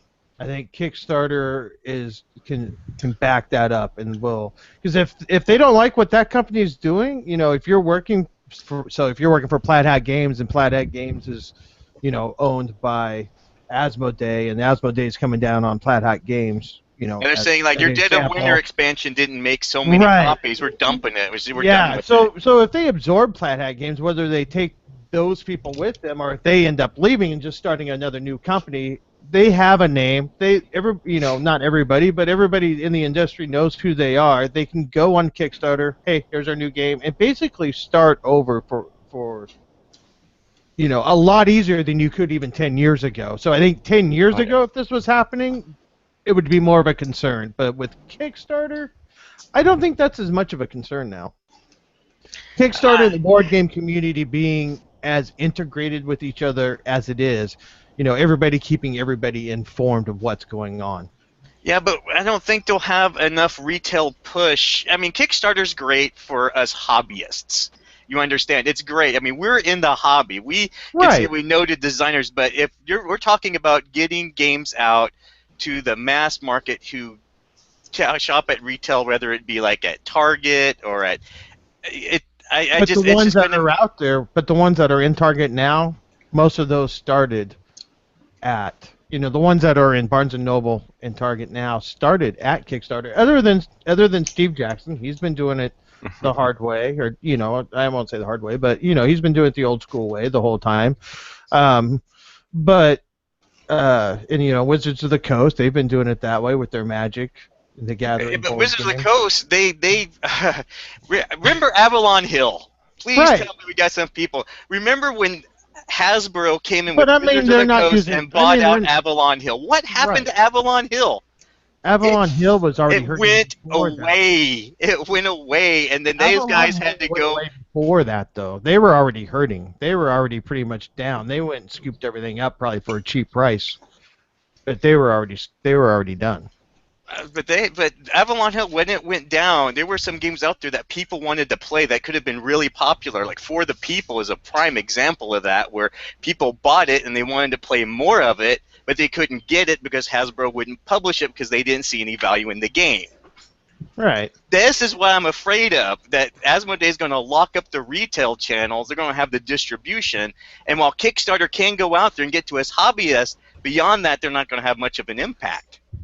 Well, what about the stuff that's going on with Target? So I went to Target. We got Monikers. That was a Kickstarter game. That's in Target. Yep. CGE's in Target now. Yep. I mean, those aren't Steve those aren't on Jackson the from Target. Asmodee umbrella. Casey Minstrel Games has a couple of their games now in Barnes and Noble. First, with Dungeon Roll was one of the first ones kind of to be kickstarted and then into a mainstream store like Barnes and Noble. So I'm Codename not saying. Undercover. What's that? What I'm saying is that Codename Undercover is also on Target. Oh yeah. what I'm saying is that companies are going to make their money off of games they can just reprint and sell. Yeah. I mean, that's just the nature of it. That's the way it is. That's why we see like Hasbro can like print like a bazillion copies of Sorry and it's still going to sell. I mean, because they don't have to do anything with this established game that people know. Yeah. Right. So Richard on Twitter is saying Asmodee is different from Hasbro. Part of they have a better ear on the pulse of the industry. I think that's a mixed metaphor, but the point is well taken. They have a different approach maybe than Hasbro does. But the other thing, if they're reprinting, maybe they can reprint those games that have been out of print. If they acquire the licenses by acquiring other companies, and there are games that we've all wanted that have been out of print for 10 years, if they see a need for that, maybe they can start bringing back some of those older games. Yep. Maybe you'll actually get good Z-Man games back in circulation that have been... Z-Man's not going to republish any of them. I mean, they're not. If they're not, they're going to push out Pandemic. God knows what else there is going on. Cthulhu! Yeah. I'm actually looking forward to that one. So am I. Yeah, I'm just No saying one's talking about that it's a at Gen Con. legitimate concern. I mean, we shouldn't just be blowing it off. I'm I thinking saw that. Eric Summer had the Cthulhu pandemic late. Yeah, you're already, right. So, yeah. Sorry, TC. I'm not arguing with you. I was just Yeah. commenting that there's still other people out there. There's always going to be people making games, and there's always going to be people doing it on the side that aren't part of that. We're always going to be able to find our...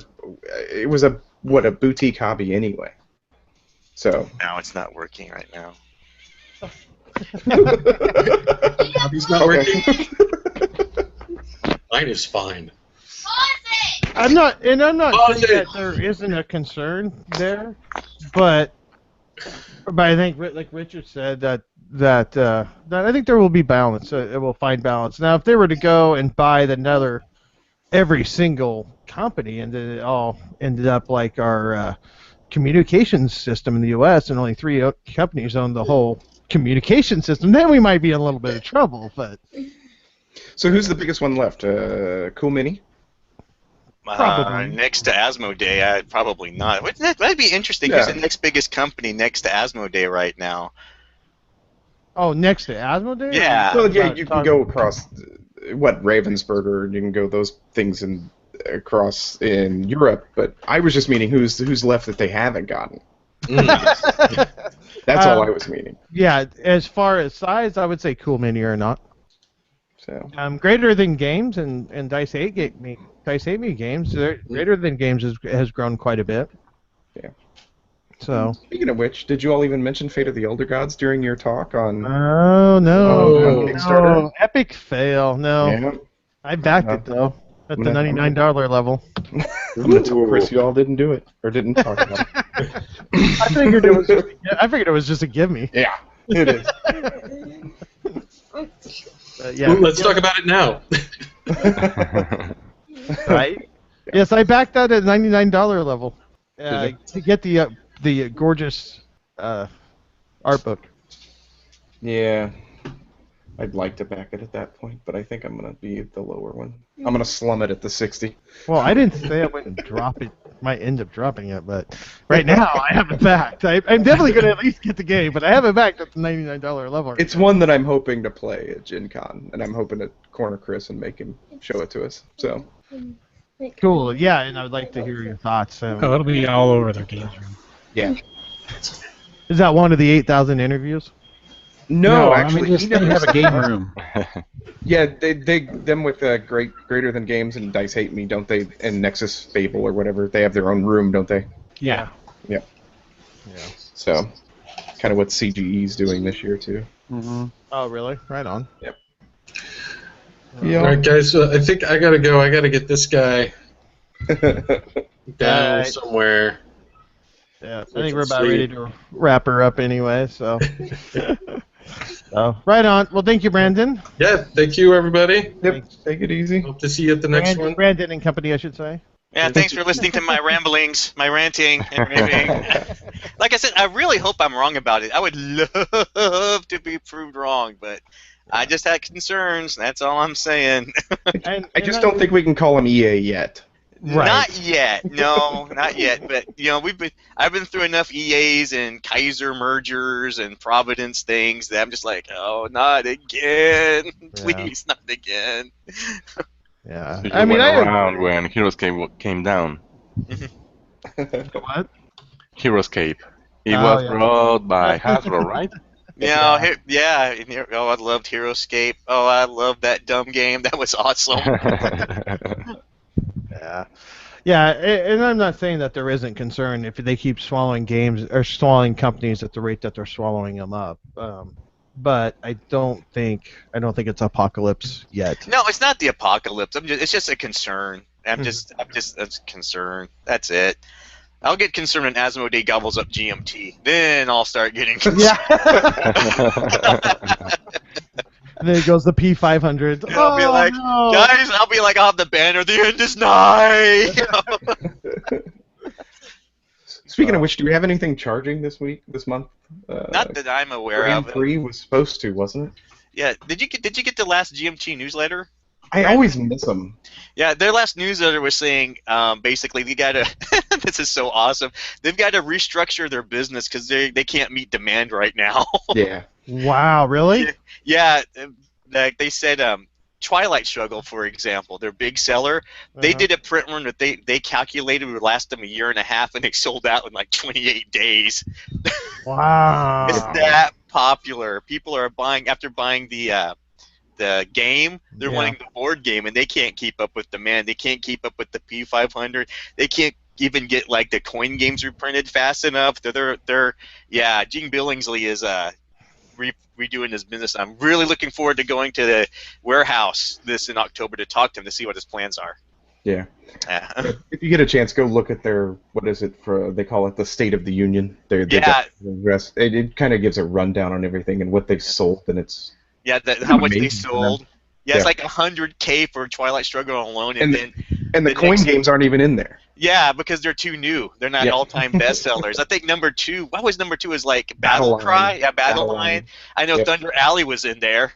It's like all these non-war games that are top 10 games. It's so awesome. It's great. Well, technically, Battle Line is kind of sort of a war game, isn't it? Yeah, but they're talking like they're Hex and dice games, but like even Dominant Species is number 6. I'm just like, oh, this is incredible. Yeah, but look at this. Yeah, it's what Twilight Struggle is their big seller, and they call it right on 100,000 copies. Yeah, and they still keep it in stock. Yeah. And what's Ticket to Ride selling? Yeah, well, probably like 8,000 times more than that. Yeah. But still, we talk about a specialized hobbyist gaming company. They see that number, they're like, guys, we got a problem. Yeah. I'm not belittling it. I'm just because it is amazing to me. I mean, even in the short time I've been in the hobby, just seeing their growth has been awesome. So. Used to be for you die-hard Hex Encounter people and things like that, but now I can go back things like Mr. President or Grand Prix. Yeah, I'm really looking forward to talking to Gene Billingsley up, and I should have a really interesting report coming out of that. I'm pretty excited. Good deal. Hey, it was good to see you back in my podcast feed too, by the way. Me? Yeah. Oh, yeah. Oh, did you see what happened with my last podcast just to promote myself a little bit? No, what happened? So I was like, you know what? I'm tired of editing. I'm tired of doing this stuff. I said, hey, Chris, let's just throw up a microphone and just rant for like 120 minutes, right? I'm just throw it up. So we threw it up, and we just went all over the place. We like tore into time stories. We like ripped into Star Wars Rebellion, and we was after playing and then this tweet comes out to me, says it's from GMT Games. It says it's official. Washington's War beats Star Wars Rebellion. Right? I'm like, oh crap! How did that happen? And then I look at my stat numbers, and they're just like through the roof. And it was just something I threw together like in an hour and a half. Wow. Nice. It's so funny. Oh my gosh. That's awesome. Yeah, I haven't sat and listened to it yet, but I saw you finally put something new up, so that's cool. Yeah, so give it a listen. It's actually pretty damn funny. It's really funny, good stuff in there. Yeah, and we asked Maggie about you and her and your podcast, and we got no clue as to when that's coming. Our first episode got all screwed up, so Yeah, she we were kind of. having technical issues. So, with my chaotic life at the moment, we're hoping that we're going to do a post Gen Con one with her. Carry a box in one arm and a recorder in the other. You're good. Just, exactly. Show the dedication. I got to find the 10 minutes to do that. Yeah. So, yeah, unfortunately, you ran into it. Just was one thing after another. I'm like, oh my goodness, I felt so bad. Like first episode with her, and this is just, yeah. We were getting some weird sound from when we combined them the first time, and then we got that figured out, but then she combined them, and then the timing when I started listening to it to throw in the music, the timing was off just like half a second or just enough, you know? And so it's like, oh, Maggie, this ain't going to work. Sorry. And then when we recorded, her computer had shut off at halfway, so we ended up having to restart it, so we were already splicing two pieces together. It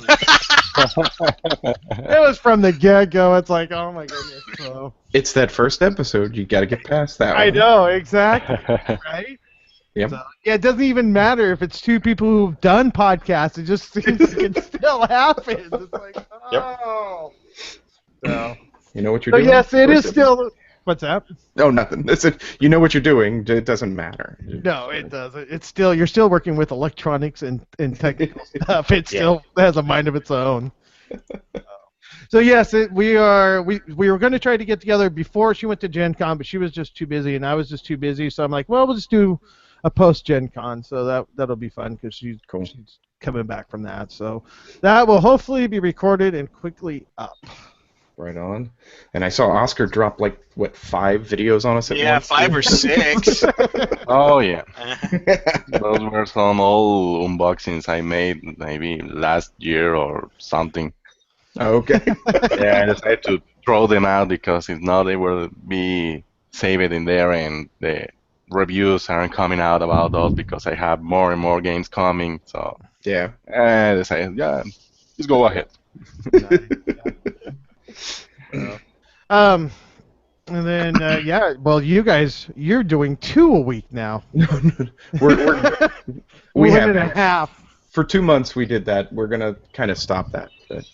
We're gonna keep the conversation episodes going, but I think we're gonna try every other week and see what happens. So. Right on. But they don't know about the other 3 shows I've got bouncing around in my head. No.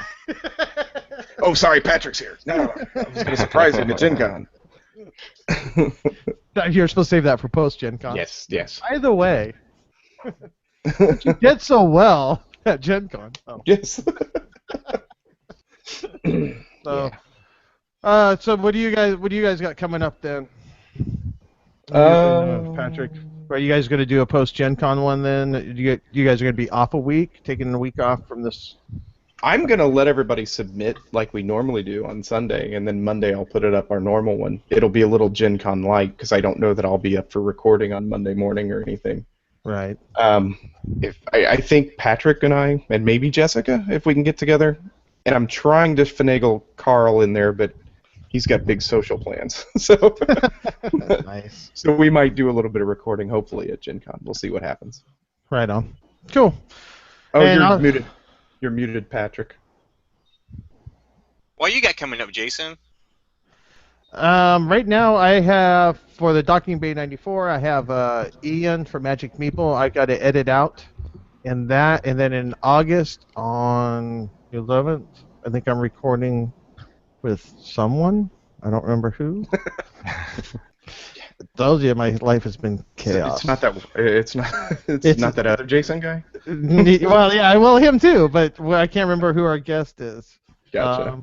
Yeah, he sent me something on Twitter. I gotta. For anybody that you mentioned that, we have our latest and best build of King's Champion, our Night Jousting 2-player game, on Tabletopia. Okay.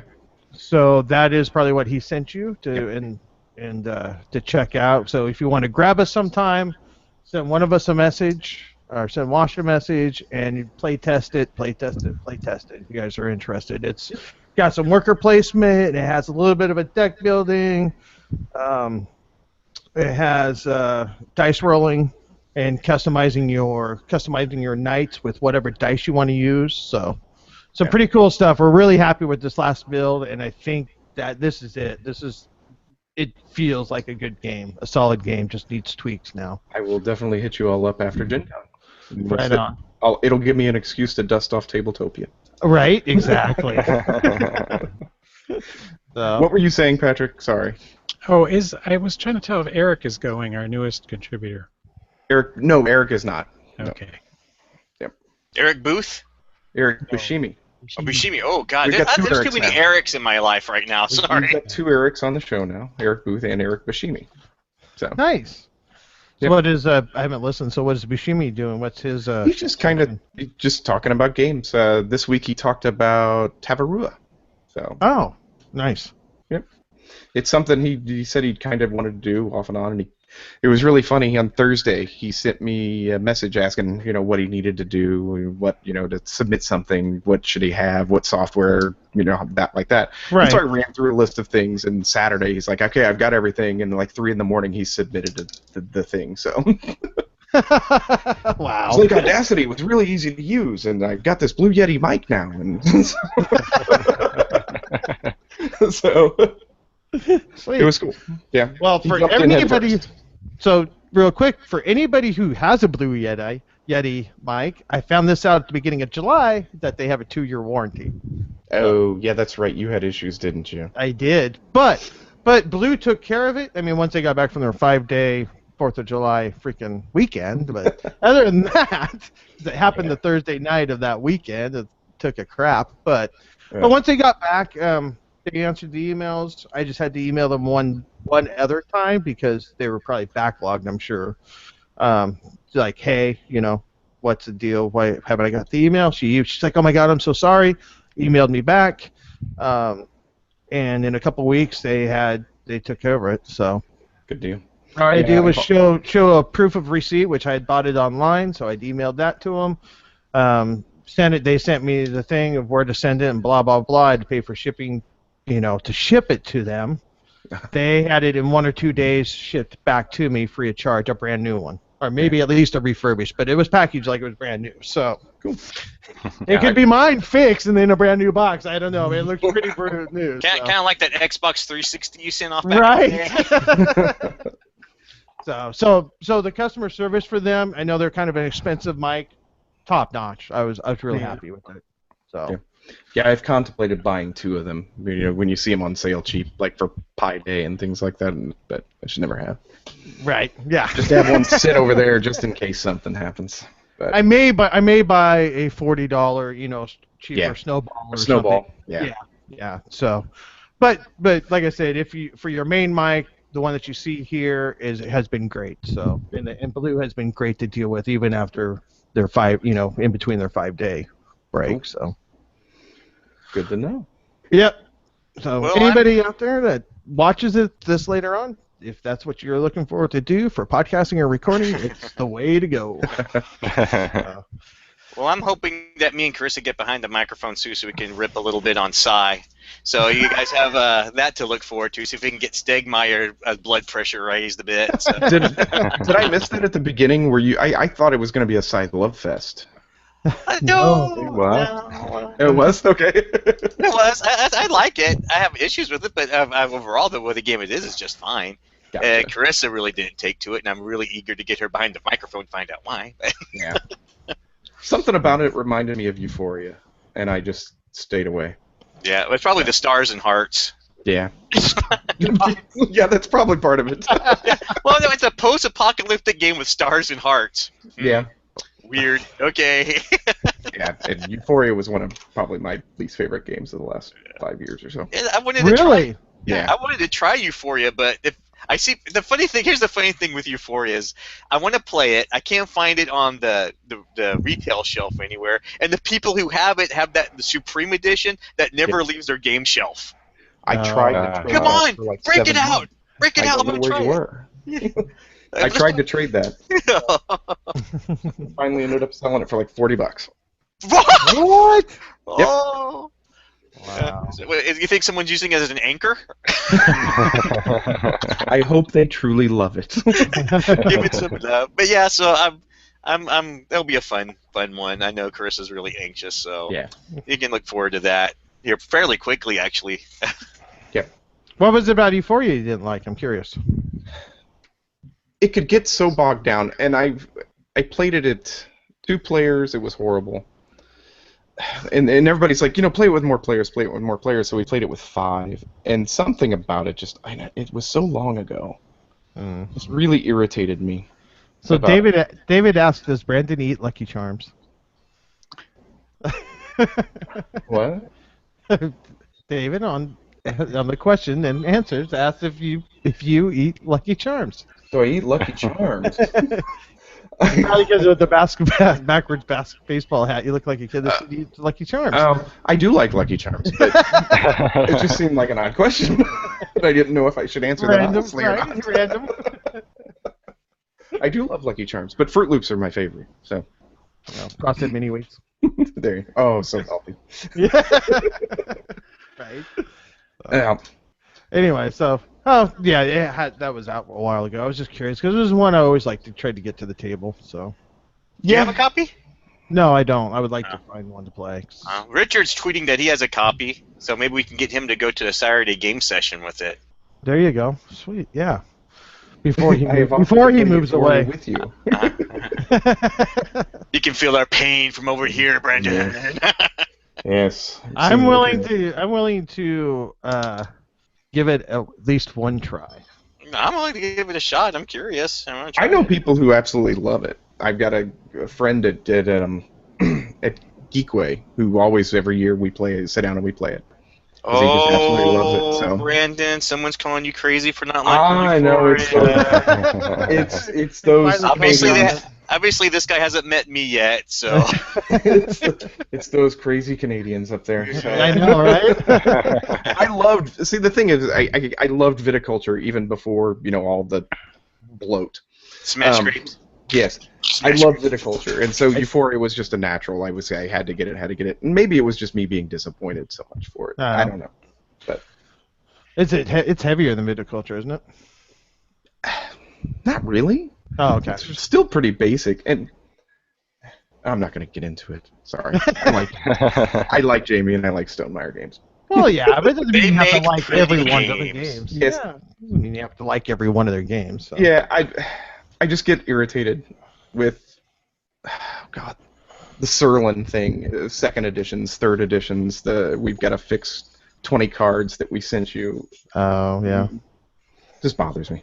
Yeah. And Euphoria had that with the workers. So. Yeah, I heard the second edition had card corrections and stuff. Yeah, That's why I was actually looking for the second edition of it. Yeah. And I shouldn't be that way. Well, Brandon, okay, Brandon, your homework assignment is to play Scythe. I want to hear what you think. I'm looking forward to trying it, honestly.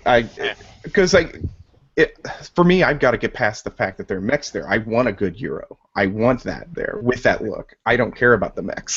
This game's for you, Brandon. I'm telling you, this is for you.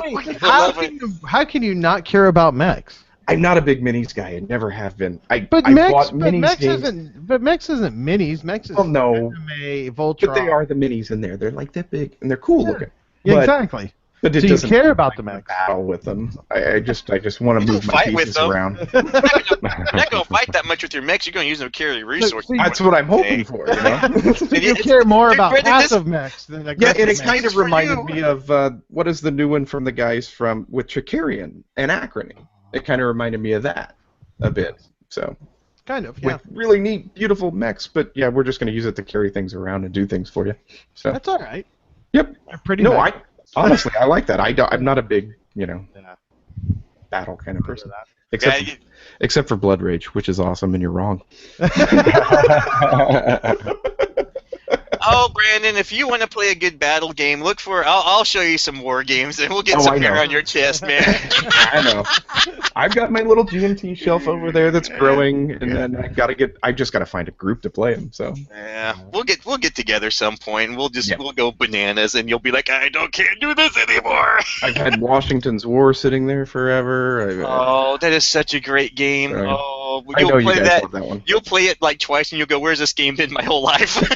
Well, I know where it's been my whole life. It's been sitting there on that shelf. I sent it to Texas for Travis to play, and then it came back to me, and I still haven't played it. So. Nice. Yeah, but I'm really curious on your take on Scythe, because I think this might be if you like Euro games with resource management, this really might be up your alley. Okay. Yep. No, I'm looking forward to trying it if I get a chance. I'm not going to pay for it. Yeah. well, the good news is someone will be carrying on a collector's edition showing it off. know they will. Like, just hey, no, we play this. I don't care what it looks like. I don't care about the number. I don't care you got number 2 of 3,000. You're gonna play this. Well, I want to open it up and get it dirty. No, you're gonna open this thing and play it. Right. So the Euphoria board isn't as busy as the Trick Carry-On board, is it? Can't you I heard you I can have flip not- over the board, You so can. it's not as Yeah. busy. It can. It's two-tone on one side. It's like a black-gray, if I'm not mistaken, and then the other side is all colorful, and it is busy. Oh, There's a ton of stuff. Because the going Trick on. Carry-On board is very busy, but I haven't seen Tricarian. That's another one that I need to see. I love That Carry-On. and Vast are probably my two biggest Kickstarter regrets. So Yeah. Yeah. Well, head to the Pacific Northwest. I got both. Well, I got one on the way. I got Trick Carry-On. yeah, I've heard such glowing things about that, and then that theme. I do like it. That theme I should have just latched onto because I know my wife and I love that. The Prestige is one of our favorite movies and all that. But Right. just didn't see it getting played. Yeah, well, it actually plays really good at 2. I Does it? really like Okay. it. Yeah, Just put it does. next to Washington's War. It's okay. On my shelf of opportunity. Right. Shelves of opportunity. Right. Yes. So, but it is a very busy board, and it can be overwhelming at first looking at it. And I think Yeah. Euphoria has that same thing. Yep. Trying to remember the Euphoria board, but yeah. So. Very colorful. 4 different levels, and they have Nice. yeah. Right. Yeah, and the Trick Carry-On has with the expansion, 5 different areas that you can go to, but there's art all around and just craziness kind of all around it. It's gorgeous. Yeah. And it can be kind of trying to zone in until you know where to look. It can be kind of a little overwhelming trying to find what you're looking for. I'll redeem myself to Stonemaier. Between Two Cities is fantastic and probably my favorite little go-to game when you got 20, 25 minutes and you got 6 guys waiting to see what's going to be played next. So it's a alright. wonderful. I can't win. Nah, it hits that perfect. I would agree. Yep. But I'd still rather play No Thanks. I'd rather play Scythe. With 6 players with 25 minutes. Hell yeah! Get the board out. Get all the pieces out. Get them all organized. And yeah, was that option? It was. I was told it was going to be like 4 hours to get the game finished. Scythe, the Scythe. first time. I don't doubt that one bit. 115 minutes, I think I said.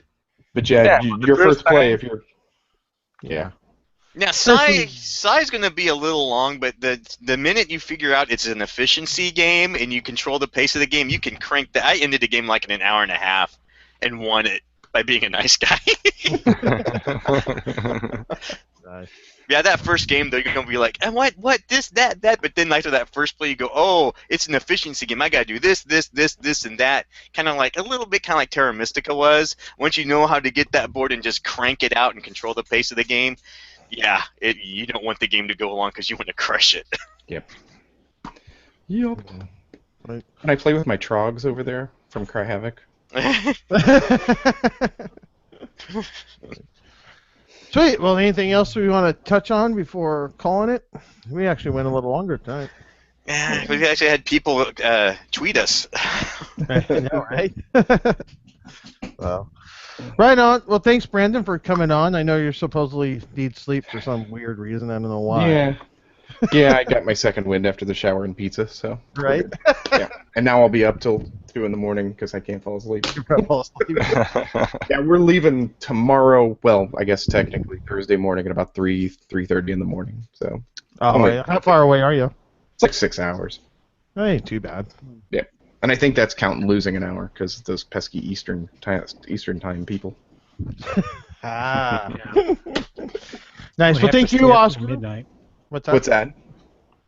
Who have to stay up till midnight chatting with you guys. Oh, yeah, that's right. And they're way out west, but yeah. We do have Marty and Tony coming up on Wednesday for anybody who's looking for something to listen to. Those guys are a lot of fun. Yeah. Right on. Awesome. Yeah, look forward to that. I apparently need to listen to the Maggie Bot one since you guys are talking about me. Yeah. We were nice. Right? Yeah. That was only what you edited out. Yeah, I won't tell you what. She wasn't, but we were nice. Yeah, I was going to say, yeah, I'm not going to say what we cut out from after the fact. She was like, could you take that out for me? No. Nope. Brandon. No. Yes. I keep seeing Machikoro over there. What do you think about it? Machikoro? Yeah. I'm not a big fan of Machikoro. Just pick up Valeria Card Kingdoms and just get Machikoro. My daughter loves Machikoro. That's why it's still sitting there, and she'll play it. And it's something I can just throw out there, and we can have a good time just throwing dice, and she can have fun with it. It aggravates the ever-living crap out of me. But she likes it, so that's why it's there. Things we do for our children, Brandon. I know. Yep. Have you not introduced her to Valeria yet?